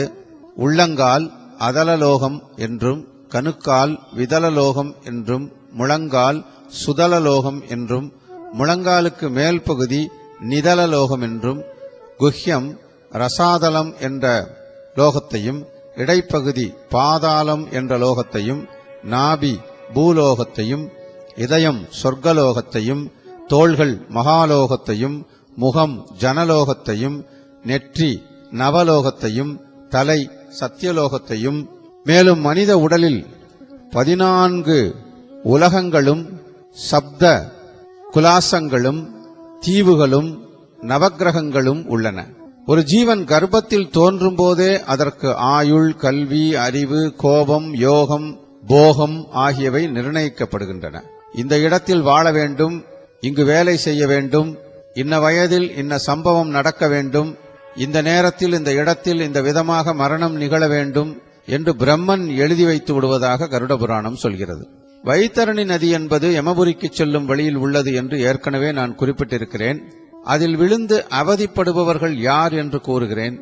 அதாவது நான் என்ற அகந்தையை உடையவன், தாய், தந்தை, குரு, புரோகிதன் ஆகியோரை அவமதித்தவன், நேசித்தவனை அதாவது நண்பனை வாழ வழி செய்தவனை கெடுத்தவன், பெண்கள், குழந்தைகள், உடல் ஊனமுற்றோர் ஆகியோருக்கு தீங்கிழைத்தவன், ஒரு விவாகத்தை கெடுத்து நிறுத்தியவன், தானம் செய்வதை தடுத்தவன், கொடுத்த வாக்கை நிறைவேற்றாமல் ஏமாற்றி அலைக்கழித்தவன், புரோகிதனின் மனைவியை அல்லது மாற்றானின் மனைவியை கூடி அனுபவித்தவன், சமயச் சொற்பொழிவில் தேவையற்ற வார்த்தைகளை பேசியவன், திருமணப் பெண் மீது தேவையற்ற களங்கத்தை கற்பித்தவன், தானம் கொடுத்துவிட்டு பின்னர் கொடுத்து விட்டோமே என்று வருந்துபவன், பிராமண தர்மத்தை விட்டுவிட்டு புலால் உணவை உண்ணுபவன், கடவுள் இல்லை என்று வீண் வாதம் பேசுபவன், ஒருவன் செய்யும் தொழிலை கெடுப்பவன், பசுவை கொல்லுதல், பிறர் மீது வீண்பழி சுமத்துவன் போன்ற இவர்கள் மரணத்திற்கு பின்னர் வைத்தரணி நதியில் விழுந்து அவதிப்படுவதோடு கரையேற்றமாகாமல் அல்லல் படுவார்கள் என்று கருட புராணம் விவரிக்கிறது. மேலும் இந்த கருட புராணத்தை தை மாத விஷு புண்ணிய காலத்தில் எவன் ஒருவன் கேட்கிறானோ அவன் நல்லுலகை அடைவான் என்றும் கூறப்பட்டுள்ளது. இந்த கருட புராணத்தை நான் உங்களுக்கு சொல்லியதன் முக்கிய நோக்கம், பொதுவாக ஒரு மனிதனுடைய பூர்வ ஜென்ம கர்ம வினைகளின்படி தான் ஒரு பிறவி அமைகிறது என்பதை வேதங்களில் ஒன்றாக கருதப்படும், 4 வேதங்களிலும் ஒன்றாக கருதப்படும் ஜோதிட சாஸ்திரமும் கூறுகின்றது. இந்த ஜோதிட சாஸ்திரம் அனாதிகாலம் தொட்டு வேதங்களுக்கெல்லாம் உட்பட்டு இந்த பூமியிலே சொல்லப்பட்டு வருகிறது, நடைமுறைப்படுத்தப்பட்டு வருகிறது, ஆராயப்பட்டு வருகிறது, மேலும் மேலும் மேலோங்கி வருகிறது. ஒரு விஞ்ஞான ரீதியான உண்மை இதில் இருக்கிறது என்று சொல்வதற்காகவே இந்த விஷயத்தை நான் உங்களிடம் எடுத்து வைக்கிறேன். பொதுவாக ஒரு அணுவிற்குள் புரோட்டான், நியூட்ரான், எலக்ட்ரான், இன்னும் இதுவரை கண்டுபிடித்த எனக்கு தெரியாத விஷயங்கள், இன்னும் கண்டுபிடிக்காத எவருக்கும் தெரியாத விஷயங்கள் என்று அதிலே அடங்கியிருக்கின்ற எதுவாக இருப்பினும் இவை அனைத்தையும் படைத்தவரைத்தான் நாம் இறைவன் என்று சொல்கிறோம். சமீப காலத்திலே ஒரு இயற்கைதான் அந்த கடவுள் என்று அனைவருமே மனோதத்துவ ரீதியாக ஒப்புக்கொள்ளும்படியான ஒரு சூழ்நிலை ஏற்பட்டிருக்கிறது. காரணம், இந்த வளர்ச்சி, விஞ்ஞான வளர்ச்சியினால் அவற்றை நாம் ஓரளவு ஏற்றுக்கொள்ளும் பக்குவத்திற்கு வந்திருக்கிறோம். எந்த ஒரு விஞ்ஞான கண்டுபிடிப்பும் நான் ஏற்கனவே கூறியதைப் போல அடிப்படை மாற்றங்களை செய்ய முடியாது. அந்த அடிப்படைக்கு மேல் கட்டுமானம் தான் செய்ய முடியும். உதாரணமாக, ஒரு அணுவில் இருக்கின்ற அந்த எலக்ட்ரானை பிரித்தெடுத்து எலக்ட்ரிசிட்டி, எலக்ட்ரானிக்ஸ் என்று அழைக்கும்படியான ஒரு ஆற்றலை கண்டறிந்துள்ளார்கள். அதே போல நீரிலும், அதே போல ஒவ்வொன்றிலும் இப்படி அடிப்படையான விஷயங்கள் விஞ்ஞான ரீதியாக சொல்லப்பட்ட விஷயங்களாகவே இருந்தாலும் கூட ஒரு ஆற்றலை மனிதனால் உருவாக்க இயலாது. ஆனால் ஒரு ஆற்றலை இன்னொரு ஆற்றலாக மாற்ற முடியும். Energy can neither be created நார் பி டெஸ்ட்ராய்ட். ஆனால் ஒரு எனர்ஜியை இன்னொரு எனர்ஜியாக மாற்ற முடியும். உதாரணமாக 1 லிட்டர் தண்ணீர் இருக்கிறது. அதனை ஒரு பாத்திரத்தில் எடுத்து ஒரு அமைப்பை செய்து அந்த 1 லிட்டர் தண்ணீரை நாம் கொதிநிலைக்கு சூடுபடுத்தும் பொழுது அந்த உஷ்ணத்தை விஞ்ஞானத்திலே கிரியாவுக்கி என்று சொல்லுகிறார்கள். அந்த நீராகவே இருக்கும் பொழுது அதிலே எந்த ஒரு கிரியாவுக்கியும் செயல்படவில்லை என்று விஞ்ஞானம் சொல்கிறது. அப்போது கிரியாவுக்கி வேண்டுமென்றால் அதனை மாற்று ஒரு சக்தியாக மாற்ற வேண்டுமென்றால், வேறு ஒரு சக்தியாக அதை மாற்ற வேண்டுமென்றால் அதற்கு ஒரு கிரியாவுக்கி தேவை. அதுதான் அந்த நெருப்பு. 100 டிகிரி அளவிற்கு அதை கொதிநிலைக்கு கொண்டு வரும் பொழுது அந்த நீர் கொதித்து ஆவியாகிறது. அந்த ஆவியை ஒரு குழாய் மூலமாக மற்றொரு பாத்திரத்திலே அங்கே பிடித்து அங்கே ஒரு கிரியாவுக்கியான ஐஸை வைத்தால், அதாவது 0 டிகிரி செல்சியஸுக்கு ஒரு உறைநிலைக்கு வரும்படியான ஒரு ஐஸை வைக்கும் பொழுது இந்த ஆவியான நீர் திரவமானது அந்த குளிர்ச்சியான அந்த பாத்திரத்திற்குள் 0 டிகிரி செல்சியஸில் உள்ள அந்த குளிர்ச்சியான பாத்திரத்தில் சென்றவுடன் அது மீண்டும் நீராக மாறும் அல்லது ஐஸாக மாறும். அப்படி ஐஸாக மாற்றினால் மீண்டும் அதை சுட வைக்கும் பொழுது அது நீராக மாறும். இப்படி நீர் என்ற சக்தி நீராவி சக்தியாகவும், நீராவி சக்தி மீண்டும் நீர் சக்தியாகவும் மாறுகிறது என்னும் பொழுது ஒரு சுழற்சி மீண்டும் அதே நிலைக்கு திரும்புகிறது. அது இயற்கை நிலை. எனவே இந்த இயற்கையில் தோற்றுவிக்கப்பட்ட உயிர்கள் அனைத்தும் எவ்வாறு தோற்றுவிக்கப்படுகிறதோ அதே நிலைக்கு திரும்புவதுதான் இயற்கை நிலை. மேலோங்கிய அந்த சக்தி எதுவோ, எல்லாவற்றுக்கும் மேலோங்கிய சக்தி. உதாரணமாக ஒரு ஆற்றலை நாம் கூறுகின்றோம், அக்னி என்று ஒரு ஆற்றல். அது சூரியனிலிருந்து நமக்கு இந்த பூமிக்கு கிடைக்கிறது என்பது இன்றைய விஞ்ஞான கண்டுபிடிப்பு. இந்த வெப்பம் இங்கே இருக்கிறதற்கு காரணம் இந்த சூரியனிலிருந்து பெறப்படுகின்றதுதான் அந்த வெப்பம். இதை இத்தனை கிலோமீட்டருக்கு அப்பால், இவ்வளவு ஒளி வருட தூரங்களுக்கு அப்பால் இந்த பூமி அந்த சூரியனிலிருந்து இருப்பதால் அந்த வெப்பநிலையானது இவ்வளவு நிலையில் இருக்கும். அதிலே ஒவ்வொரு பூகோள அமைப்பிற்கு ஏற்றாற்போல் அந்த ஒவ்வொரு ஏரியாவிற்கு தகுந்தவாறு அந்த வெப்பநிலை மாறுபடும். ஒரு இடத்திலே பனி இருக்கும், ஒரு இடத்திலே குளிர்ந்த தன்மை இருக்கும், ஒரு இடத்திலே வெப்பத்தன்மை இருக்கும், ஒரு இடத்திலே அதிக வெப்பத்தன்மை இருக்கும். இப்பொழுது சமீபத்திலே ஒரு கண்டுபிடிப்பு, பூமிக்கு மத்தியிலே வெப்ப குழம்பு, ஒரு லார்வா போன்ற வெப்ப குழம்பு, அது முட்டைக்குள் மஞ்சை கருவை போல இருக்கின்றது என்று கண்டறியப்பட்டுள்ளது. இது எப்போது வேண்டுமானாலும் வெடித்து வெளிக்கிளம்பும் என்ற நிலையிலே பூமிக்குள் அது எந்த வகையிலாவது வெளியேற துடித்துக் கொண்டிருக்கிறது. அதாவது சூரியனை நோக்கிய அந்த ஈர்ப்பு ஆற்றலால் அல்லது அண்டத்தை நோக்கிய ஈர்ப்பு ஆற்றலால் அந்த பூமிக்குள்ளிருந்து கருவிலிருந்து வெளியேற துடிக்கிறது. அப்படி துடிக்கும் பொழுது ஏதோ ஒரு இடத்திலே வெளியேறும் பொழுது அதுதான் அந்த எரிமலையாக நமக்கு தோன்றுகிறது என்று விஞ்ஞானம் கூறுகின்றது. எனவே இப்படி நாம் எந்த முறையிலே ஆராய்ந்தாலும், எந்த நிலையிலே இந்த உலகம் இப்பொழுது இருந்தாலும், இனியும் எந்த நிலைக்கு சென்றாலும், இதற்கு முன்னர் எந்த நிலையிலே இருந்திருந்தாலும், இவை அனைத்தும் இயற்கையினுடைய மாற்றங்களுக்கு உட்பட்டது என்பதை யாருமே ஒப்புக்கொள்ளலாம். ஆனால் அந்த இயற்கையின் மாற்றங்கள் இயற்கைக்கு கட்டுப்பட்டவை என்று ஒப்புக்கொள்ளலாம். இந்த இயற்கையை வழிநடத்துகின்ற அந்த மிக பெரும் ஆற்றல் தான் நாம் கடவுள் என்று சொல்வது என்று நீங்கள் விஞ்ஞான ரீதியாக கூறலாம். ஆனால் அதற்கு உருவகம் கொடுத்து அந்த ஆற்றலையே மனிதன் என்பவன் கட்டுப்படுத்த முடியும் என்பதை இன்று அல்லாவிட்டாலும் என்றோ ஒரு நாள் மனிதன் அந்த ஆற்றலை ஏதேனும் ஒரு வழியில் சென்று கட்டுப்படுத்துவான் என்ற வகையிலே வேண்டுமானால் இந்த விஞ்ஞானத்தை நாம் ஏற்றுக்கொள்ளலாம். ஆனால் இதற்கான அடித்தளம் போடப்பட்டது என்றோ 5000 வருடங்களுக்கு முன்பு தோன்றிய இந்த மகாபாரதம் போன்ற, ராமாயணம் போன்ற இதிகாசங்கள் போன்ற, இது அதற்கும் முன்னர் அதனை தோற்றுவித்த அந்த பெரியவர்களின் அந்த ஞானத்தால் கிடைத்த உண்மை என்பதை நாம் மறக்க முடியாது, மறுத்துவிடவும் முடியாது. எனவே ஆண்டோர்களே, சான்றோர்களே, இந்த நம்முடைய சனாதன தர்மங்களை தூக்கி பிடிக்கும் இந்த புராணங்களையும் இதிகாசங்களையும் உபனிஷத்துக்களையும் மற்றும் அகநானூறு, புறநானூறு, தேவாரம், திவ்ய பிரபந்தம், இது போன்ற எத்தனையோ விஷயங்கள், சிலப்பதிகாரம், பெரிய புராணம், கம்பராமாயணம் என்று எத்தனை விஷயங்கள் இருந்தாலும் அத்தனையும் அந்த இலக்கியங்கள் என்ற அடிப்படையிலோ அல்லது அவற்றில் கூறப்பட்ட அந்த தர்மங்கள் அடிப்படையிலோ எந்த நேரமும் ஒரு மந்திரத்தை உச்சாரணம் செய்வதைப் போல ஒரு நாள் ஒன்றுக்கு ஒரு 1/4 மணி நேரமாவது நமது தர்ம சிந்தனைகளை பெற்றுக்கொள்ளும்படியான ஒரு சின்ன ஒரு குறிப்பையாவது ஒரு நாள் ஒன்றுக்கு தெரிந்து கொள்ள வேண்டும். இது கலியுகத்திலே ஆரம்பிக்கப்பட்ட ஒரு விஷயம். திரேதாயுகம் வரை புல் பூண்டு மிருகங்கள் கூட பேசிக் கொண்டன.